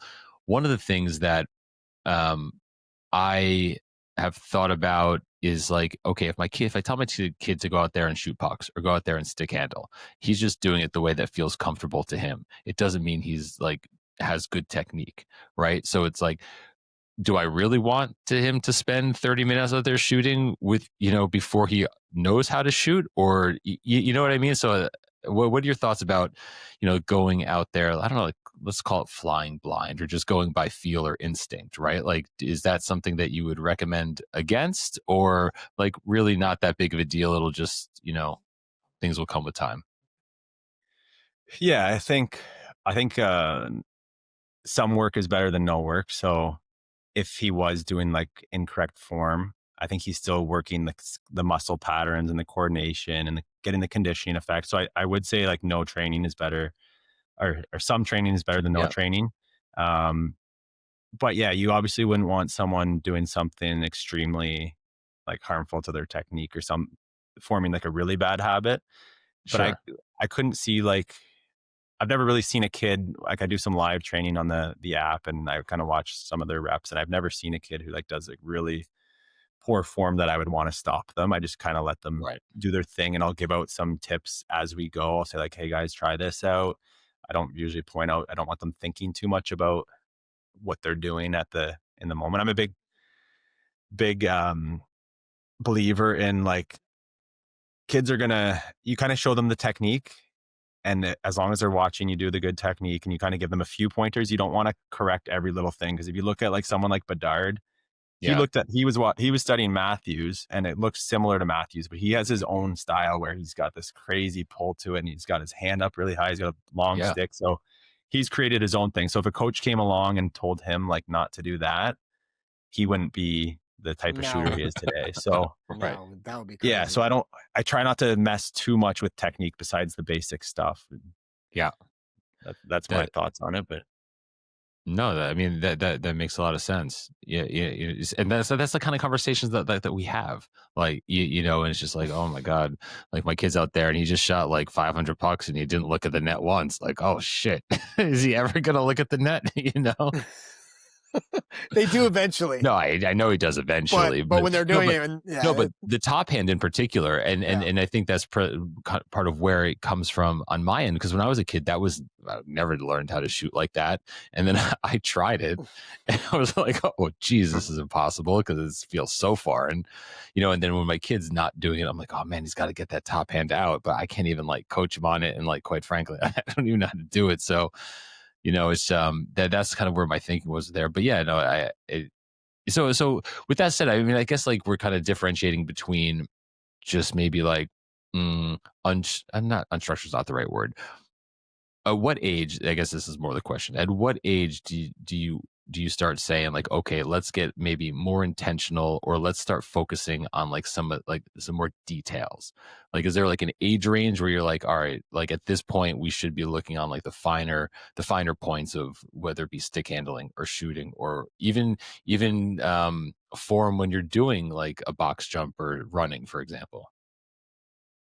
Yeah, I would say maybe like the high school age, like once you get around 14 is kind of when, around that age. It's going to be different for every kid, but their maturity has to be there, and their coordination and being able to connect their mind to what they're doing. So I would say like, 14, 15 is when you kind of really start to dial things in a little bit more. That's not to say that you can't like work on technique and stuff when they're younger, but I think it's just more broad, getting them to do like the right movements and that kind of thing at younger ages, and then dial it as they get older. Yeah. I'm curious. You mentioned that you were coaching too right now, right? Like, are you coaching a hockey team? Yeah. So I started a nonprofit girls club for my two daughters. Oh, nice. And, we just started up like yeah, I've got an interesting story if you want to get into that Yeah, stuff. let's hear it. Yeah, let's Absolutely. hear it for sure. Absolutely. Yeah, so my daughter, she was 5 when I took her out for her first hockey, just locally here. And the first practice was like they called it a conditioning skate, and these are 5-year-olds who a lot of them haven't played hockey before. Yeah. I think I can they're see where this is really. going. I think it was just kind of like conditioning meant like get them back on the ice because it was the first skate, but it was almost run like a conditioning skate. Like the coach was like, "All right, They were like line up, bag 5 skating the line." kids, Pretty much, Like- not bag skating, but like but like There were so something many- along those lines. there was kids crying and they had them in like 5 lines and he's yelling like, "All right, it's time to do this." Anyways, my daughter it was her first experience and She probably I hated knew it. she didn't love it, and I knew like she's not gonna really love that style. And yeah, it was just a lot for her at that age, and I know how important your first experience is with a sport. If you have a bad first experience, you're probably not going to fall in love unless you get lucky and your second experience or whatever is good. So I knew right away after that first practice, I was like, I got to do something different with her because I love hockey. I want them to give it a try. Yeah. It's okay with me if they give it a try and they eventually don't love it and they maybe find something else. But I do want them to start in it and enjoy it when they start Yeah. out. So I took her out right away, and I just found a few parents that didn't have their kids in hockey yet, and I just said, I'm starting this little co-ed league, or not like league, hockey session, teach kids how to play hockey, just called it Intro to Hockey. And started off with just 8 kids the first year, and everyone had a really good time. They learned some skills, had a lot of fun. I'm pretty sure, if I think about it, 7 of those 8 kids are still in hockey. The one kid just didn't love it. His feet were cold. Yeah. It wasn't for him. So my goal was to get 8 of 8 back and loving it. But yeah, the one boy was Close. just maybe, maybe he'll be back. You never know. But True. then the next year we had like 20 something kids. And nice. Very nice. Yeah, as far as I know, like almost all of them or all of them are in hockey as well. So they all enjoyed it. We just did a lot of fun, very basic skating drill, like not drills. I did like activities, we call them. Right. We try to make everything as fun as possible at that age. They're 5 and 6-year-olds. So everything was really super simple, fun. And it was 1 time a week, 16 weeks for that one. And that was it. So it's kind of like you introduce them to hockey, hope they fall in love with it and they want to come back for more. And then now this past summer, I started a girls only program. My daughters expressed interest in girls only because they started doing girls only soccer. So I was like, okay, I'll switch it to girls only. And Do they have girls only at such a young age in Canada? So they start at 7 years old. So they don't have girls only here in the States at that age. Really? Yeah. So what older. we call like our U7, which when I was younger was tyke. So 5 and 6-year-olds, it's co-ed. And then they have the option at 7 and 8. So U9, they have the option to go girls only. That's wild. Yeah. So I started. We don't have that. I started this program. So right now we got about 40 girls. It's 5 and 6-year-olds, and then 7 and 8, and some new 9-year-olds. That's great. And essentially, it's another option for girls who don't want to dive headfirst into a full hockey season. So here where I live, you can go play girls hockey, but you're practicing and playing about 3 times a week, 2 to 3 on average. Yeah. Somewhere in between there. And it's a 7-month season, travel. So there's a lot of girls who haven't played hockey before and they don't know if they're going to love it. The families don't want to dive fully into it. So I started this league. We call it the Ice Puffins. We've got colorful jerseys and awesome logo. Oh, nice. Like the girls just love it. That's very cool. Yeah, the families, everyone's like, everything is positive feedback. And it's only an 11-week season for the fall season. Right. So we've got more casual version of like hockey, right? Yeah. It's like rec hockey, girls only, and and then we break up our season. Yeah.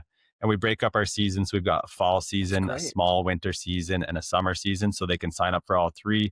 They could sign up for just one.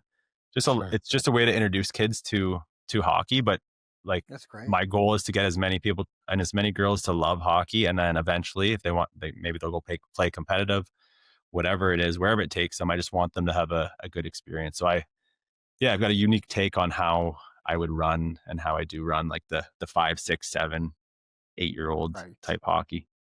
Right. I see that. That's, I must say that we don't have the we don't have enough girls here in the States to do that, right? Like generally when our kids, right, Scott, tell me if I'm wrong, like when our kids were Yeah. younger, you know, there'd be a team of like 18 kids, maybe there'd be like 1, 2, right? 2, 3 girls. You know, there's Yeah. not, and here in the States, there's not enough girls that play. You know, you guys are like the mecca of hockey, so it's a little different. But Mhm. here, I want to say here, they don't, Scott, I don't think until like 13, yeah, I was gonna around say like 13, teenager. 12, Yeah, 13. yeah, they're Yep. playing with the boys up until then.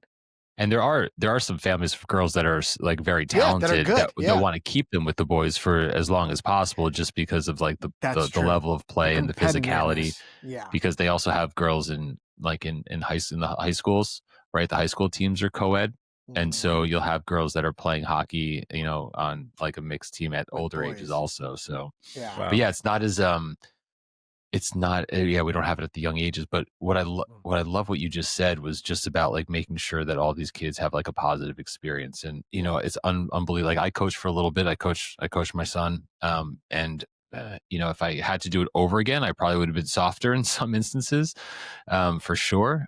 But you know, you live and you learn. But he's gone on to have like, you know, he's had coaches where even like older, like I don't know, like 9, 10, even last year, where it was like they're just like too harsh, like treating kids.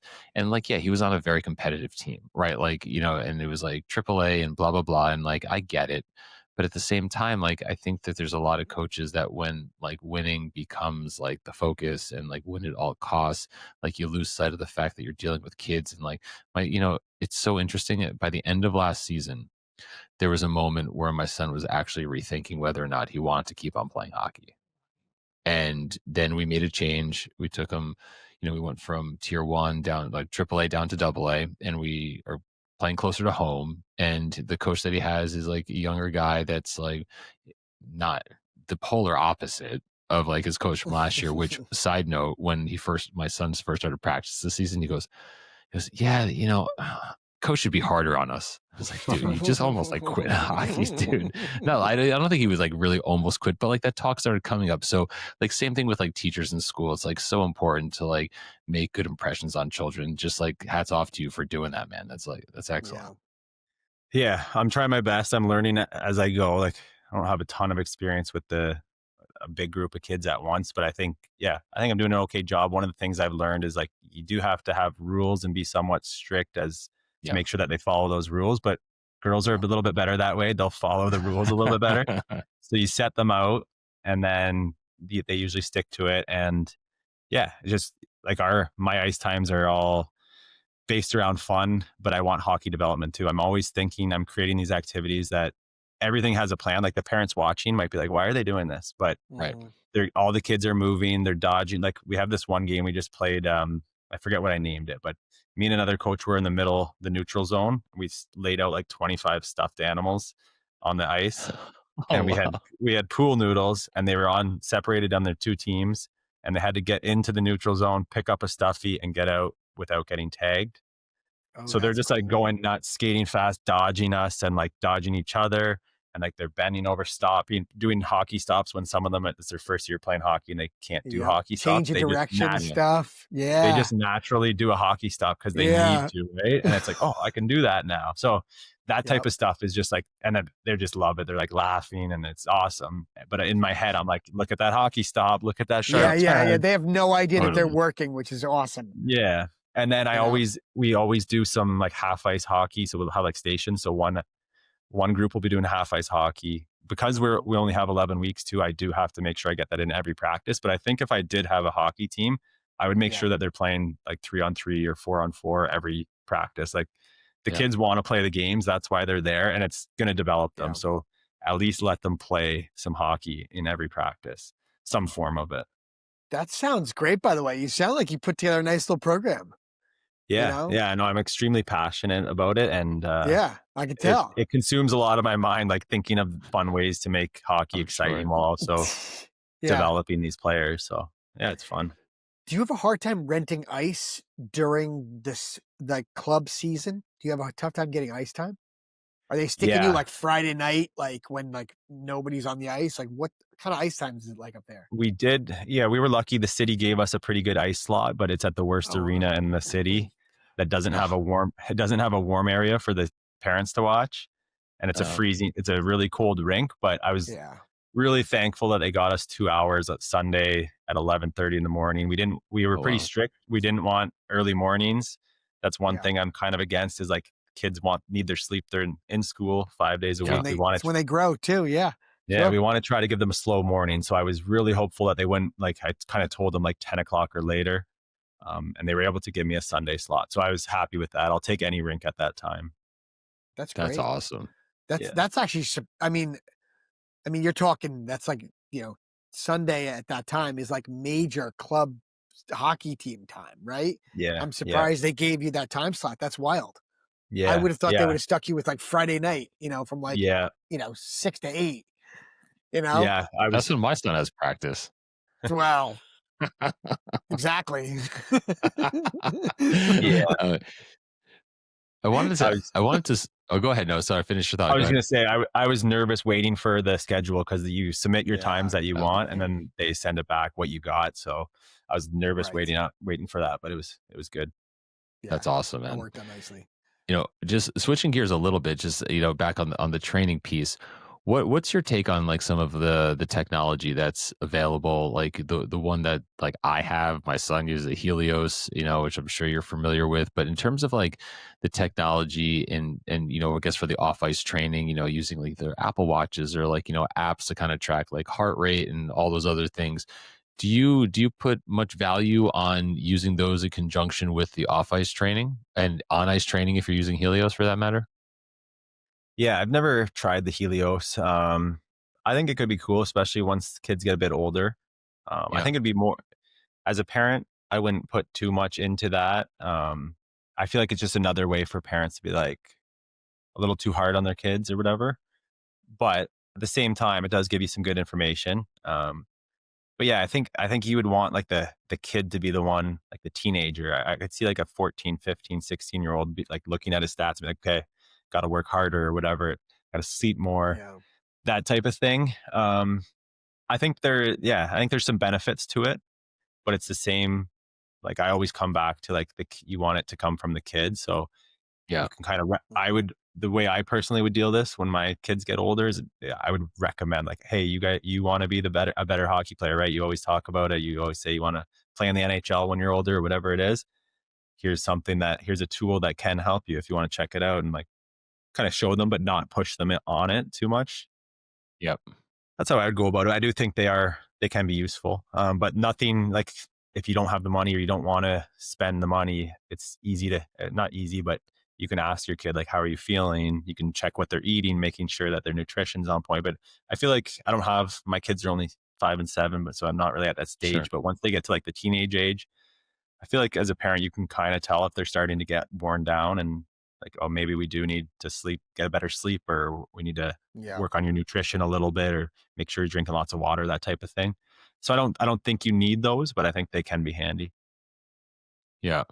Yeah, no, it's something that's interesting because I'm like into like when, I use an Apple Watch. I used to do like a lot of tracking of like, all the things. Like I was checking my blood glucose. I would test my ketones, and I was doing ketosis, like all that kind of shit. And so, anyway, I guess it's interesting, but nonetheless, Tim Ferriss.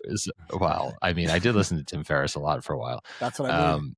But what I was going to say was for this, there's a hustle score in this Helios thing, and we're like, hey, you see, low hustle score, not good. But like, but see, like on one hand, like, but that's kind of, we've laid off of that, honestly, because, I think there's diminishing returns on something like that if you're going to beat a kid over the head with that kind of thing constantly. But, I think one of the things that we struggle with, and Jamie and I have talked about it a bunch, is like, kids need to be pushed to a certain extent, right? Like as an adult, as a parent, like you need to, help your kids realize the best version of themselves. And, they don't necessarily know what it means to push themselves. And there's just, always a struggle. Like, should I push harder now? Do I lay off? And some of it's obvious, right? Like if my kid's crying, I'm not going to be like, end you. But like, so I guess I'm just curious on like your take, and not necessarily from your own kids, although if there's, you have, stories about that, but just from like working with kids and like talking with parents and kind of like when to push and when to pull back. You know, any kind of like either like best practices or any advice that you give to parents who are like not seeing what they're expecting to see out of their kids? Yeah, I think with my kids being young, I don't have too much of a say on this yet, but I think if you're asking these questions and if you're listening to podcasts like Crazy Hockey Dad's podcast, I think that you're probably thinking of these things and you're probably doing a pretty good job.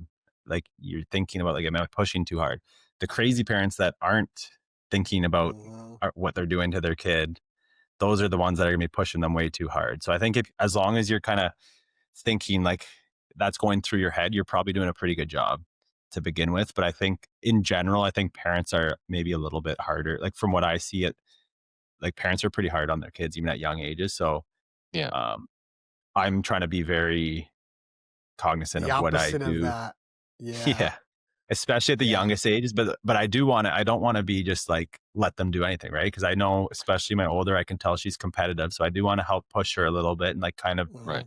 explain like you want to do this, you got to maybe think about this type thing. But as she slowly gets older, she's obviously still really young right now, but yeah, it's something like as long as you're thinking about it and like you're asking a question, and a lot of these people that are listening to this podcast probably are mindful of that. And I think as long as you're mindful of it, you're probably doing a pretty good job. That's kind of how I think. Yeah, It's the people that don't think about their kids' emotions and like how it's going to affect them down the road. Those are the people that are in trouble with how they're affecting their kids.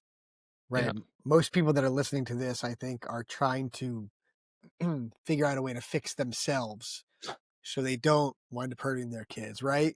You know, Yeah. and that's kind of one of the reasons why Scott and I thought this would be beneficial to people. You know, and you're right. The parents that are not listening to this, or the parents that listen to it and are like, "Oh, that's bullshit." You know, listen. I hope they're not crushing their kid, Yeah. right? Because the overarching theme that Scott and I are hearing from basically everybody we speak to is, you know, parents ruin it for their kids. They just do, you Yeah. know, and Yeah. it's a shame. One thing, like I'll say, like I've heard before, like, well, Tiger Woods' dad pushed him like crazy, and look how good he is. But then you look at his like personal life; that's not going too well. No, He- no, it's I not. love the guy, like I love, but Me he's too. had some problems there. So you can't really That's use putting it Tiger Woods. mildly. You can't use him as an example, saying like if you push your kid like that, he's gonna be pro. But then you got to think about for every Tiger Woods, how many kids were there that were pushed that Correct. hard that are now like Right. not doing well 100 because of that. And Correct. There's always so- the outlier, right? Right. yeah, so I think it's a fine line. You want to push your kids to be the best they can, but you got to really every time you do it, you got to think about, is this the best for them in the end? Right. That's my thoughts. It's tough. Parenting is tough. I'm only 7 years into it, and every day you're like thinking of something. And like what's interesting also is like the maturity piece, because like what doesn't work yesterday might work tomorrow and vice versa, you know. So like you also can't just throw out a strategy because you deployed it too early, right? Because maybe it's just the Well timing said. was wrong, you know. It wasn't a bad decision, just like a bad outcome type of thing. And it's exhausting. It's exhausting to go through all this. For sure. But one of the questions I like to ask, because I've I don't want to say struggled with it, but just never really had a clear thought on it. I'm starting to get a better one.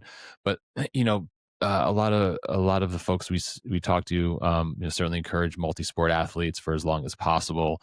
You yourself played hockey, played football. You know, Jamie and I, we played all different sports when we were growing up. But in terms of like what constitutes another sport, you know, so like there's clearly hockey available year round if you want it, you know, like breakfast, lunch, and dinner.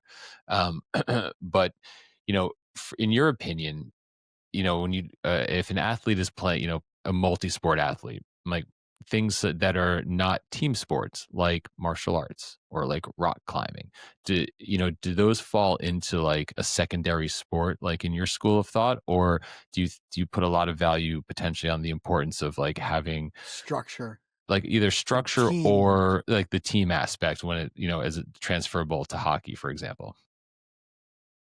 Yeah, I would include like anything physically active if you're looking for carryover. So like the rock climbing be great for strength, grip, everything like that.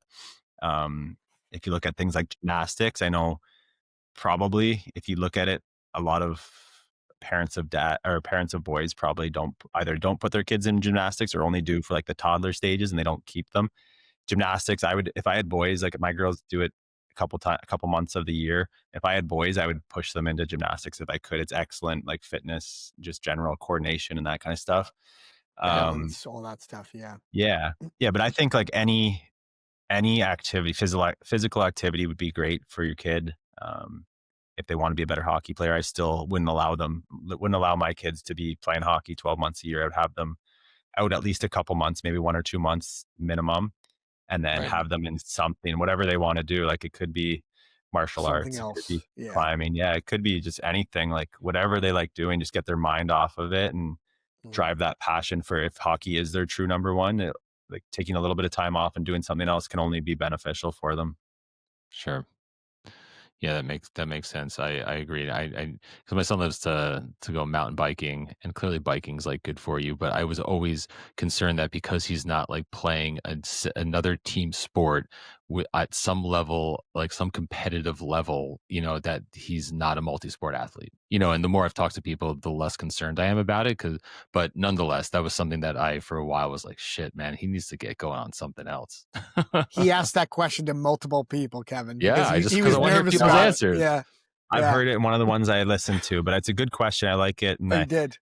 I think, multi-sport is good, but I don't think it has to be a sport. Just really anything. Like if hockey's his number one, then he's going to learn what he needs to learn, like hockey IQ wise. I'm a big believer that like other sports can help with hockey IQ, but if you're playing hockey a lot, you're going to learn that hockey IQ anyways, like Sure. spacing and scanning and all that stuff. So yeah, other sports can help. But if his other passion is like mountain biking or something, that's great. He's going to build up the leg strength, the endurance, the aerobic conditioning. He's going to get his mind off hockey. He's going to get outdoors. Like there's lots of benefits for that. So he's Totally. playing enough hockey. He's going to, I wouldn't worry about that. And I think any parent who is questioning, like, should I have my kids in other sports? I would say yes. Like any type of physical activity other than their main sport is just going to be beneficial down the road. Yeah, totally makes sense. So I have a crazy question for you. So wide receiver or quarterback when you played? Am I close? Neither. No. Really? Running back. I was not going to guess running back. I was going to go to like outside linebacker when you just said no. Okay, gotcha. Yeah, All no, right. I'm like shorter and stockier, so don't Got have it. that good of an arm. Although I did throw a couple passes on trick plays, but no, I'm more of halfback toss passes. Yeah, when I played hockey, like I was a physical guy, and like when checking got introduced, I was just all in for that, and Right. so that's I just like to run Throw the ball body and around. run some Yeah. kids over in high school. I get it. Dude, All that's right. awesome. I was way off. Way off.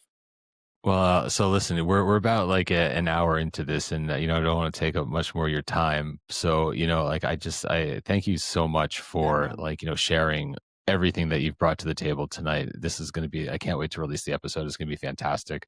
I just want to make sure before we wrap up, just if you could please just let everyone know the best places to reach you, like and Instagram, whatever they are. How can people get in touch with you? Yeah, I would say the main way would be download my app, Hockey Training HQ. That's my new app. So I've got like a community within that app. You'll be asked to put in like a name and password or email and password, whatever it is. And then you can ask questions there. You can join our live training.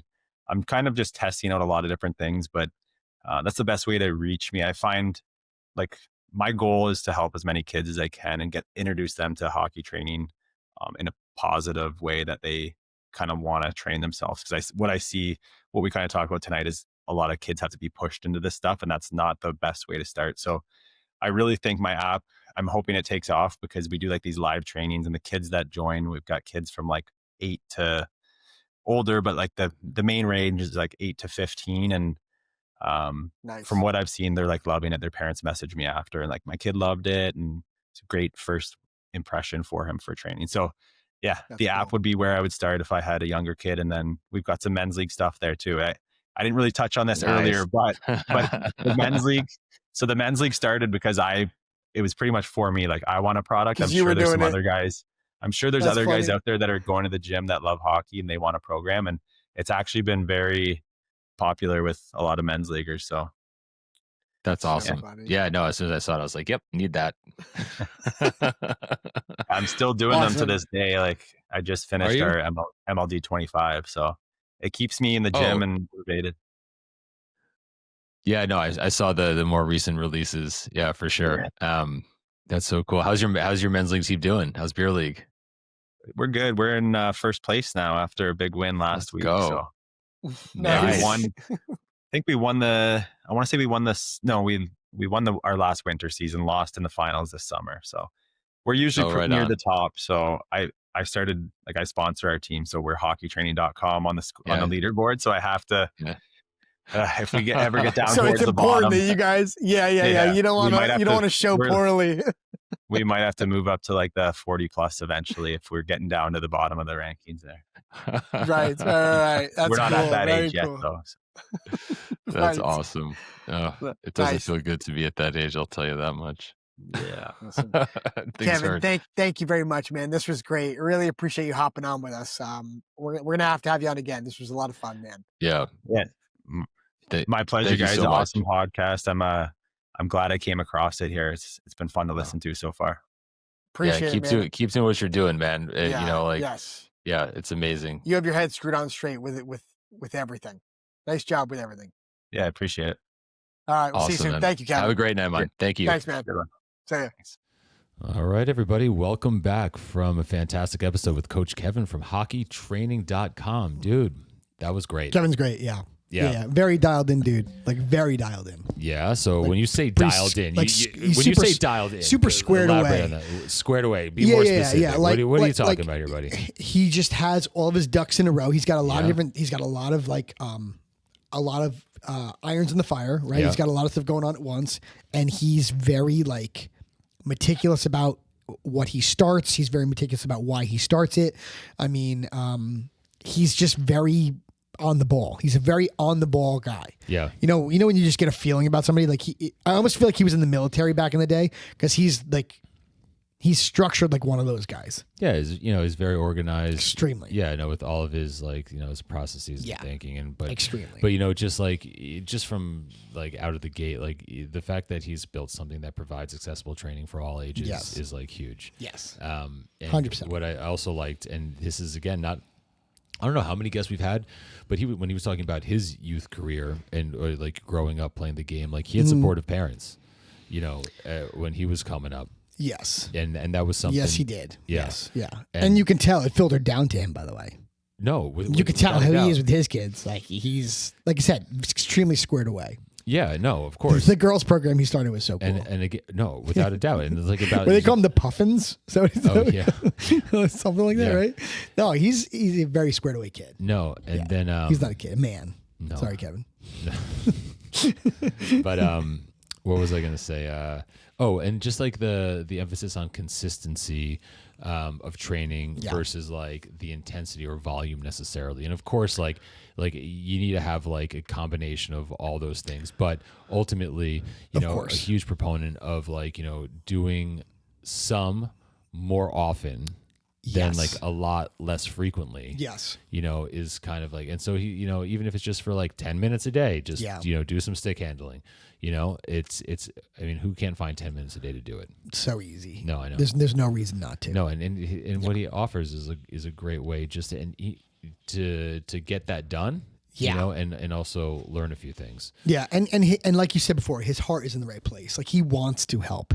He's a genuine dude. Yeah, that's something that very much came across in this interview when we talked to him even before. And he too also is in terms of the crucial ages for kids. The 14, 15 age range, which seems to be a post puberty. Yeah, definitely. Early post puberty time frame is when most all people we talk to are that's the time to ratchet things up and really get definitely not a crazy hockey dad. He's like a very dialed in, meticulous hockey dad. Yeah, but it's about process, on his end, as opposed to, like seeing the bigger picture. He does see the bigger picture. Yeah, without a doubt. And what, the other thing that also, and that he said, if I'm not mistaken, was something, alluding to the idea that like your first experience into something is important, right? Because like how many people might have like gone into something for the first time if it's like a sport or activity, and you have like a shitty coach or a shitty teacher or shitty this, and you're like, nah, I'm good. But if you and that's true for so many things, but like think about how important like a good teacher is, right? Whether it's a hockey coach or a teacher in school. And I think he gets it. He gets the bigger picture. He gets the long-term development. Like he gets that. We talked about burnout. Like he gets it. Yeah, he does. There's a lot of knuckleheads like on our Instagram that write in things like, I don't know, like just silly things like, I know a 6-year-old that could, snap the puck off from the top of the circle. Like, sorry, bud. Like, I'm going to call bullshit on you. Like, stop it. A 6-year-old that could snap the puck off from the top of the circle, snap the puck off, that I have a hard time believing. I have a hard time believing that. Yeah. Sorry, I do. But what's the point? Well, the point is that, Kevin is very dialed in and he's very focused on long term. And I think a lot of crazy hockey parents, they start getting a little wound up at young ages and they don't see the forest through the trees. And the burnout is a real thing for some of these kids. And the 6, 7, 8, 9-year-old hockey player, may not be the man at 10, 11, 12, 13. Like it's a long process, and Kevin gets that. Yeah. Without a doubt. He's talking like the Jeff Lecvecchios, the Doug Christensens, the Bob Mancinis, the guys we've had on. He speaks like those people. Yeah. No, it's yeah. So in any event, that was a great interview. Super glad to have him on. I thought it was awesome. Great to meet him. I mean, yeah. Oh, it was great. Yeah, it was. It was awesome. So he was fantastic. Yeah, we need to have him on again, without a doubt. Yeah. So you want to just take a minute in terms of like some housekeeping stuff on our end. We do have some things coming up in terms of interviews, like guests and interviews. So we have a goalie interview coming up. So we talked about that earlier in the pod. Yeah, no, without a doubt. That's going to be an awesome interview for you goalie parents out there. Oh my goodness. Yeah. You're going to get a truckload of information from that guy. Yeah. I mean, he played many years in the NHL. Yeah. So that'll be great. So goalies, goalie parents, stay tuned. Yeah. We have another skills coach coming on, Ryan Murphy, skills coach from the New Jersey Devils. So he's going to be coming up shortly. Yes. Also to talk about like his take on the game at the professional level, his experiences. He was great. Yeah. Super amazing. smart guy. Yep. Super smart. And then we have Andres de Villiers. Yes, from Titan Battle Gear. CEO of Titan Battle Gear. I'm sure you guys that have watched World Juniors probably noticed the Titan Battle Gear being worn by guys like James Higgins. Yeah. No, I think they're the official the sponsor. Did they have it too? The official for USA? Oh yeah, correct. Sorry, I thought you meant for the tournament. Yeah. Titan Battle Gear is sponsored by USA Hockey. Yeah, correct. So just talking Stuff's about great. like cut resistant gear, protection, all those things like that help keep our kids safe out on the ice. Episode. Yeah, learning more about the difference between cut resistant fabrics. Exactly. So it really different levels of cut resistant fabrics. And I'll say this for people listening. Yeah, I will be the first one to say that like I balked at some of the prices for some of this gear. I know. And then once you learn a bit more about where certain things are 100%. lacking, or you're paying for quality. Like this, and look, and when it comes to your children's safety. It's that's not something you want to mess around with. No. And unfortunately, bad things happen. And correct. This was a great interview to learn more about that space in terms of what we're going through. He was great. And then we have another mental strength and performance coach coming on the pod as well, Sandy Cullen. Sandy's also great. super very knowledgeable guy. Yeah, great interview. Yep. Coming down the pipeline, a lot of great interviews, more beyond that, but that's what's yes, we have a lot more beyond that, but we'll drop that we'll drop the rest of those at a different date. We have a ton coming for 26. A ton. Our guests the past guests were phenomenal. The guests we have coming are phenomenal. We have awesome stuff lined up for 26. Yeah, and we should also, in terms of like housekeeping stuff, spring talk is a plentiful. So it's already like end of season, like conversations are popping up. Funny you say that. Yeah. As soon as Christmas, New Year's is It's done, like spring tryouts. it's when people fucking start freaking out They again. start freaking out. I don't know about you, but there's parents on our team that are freaking out already. Yeah.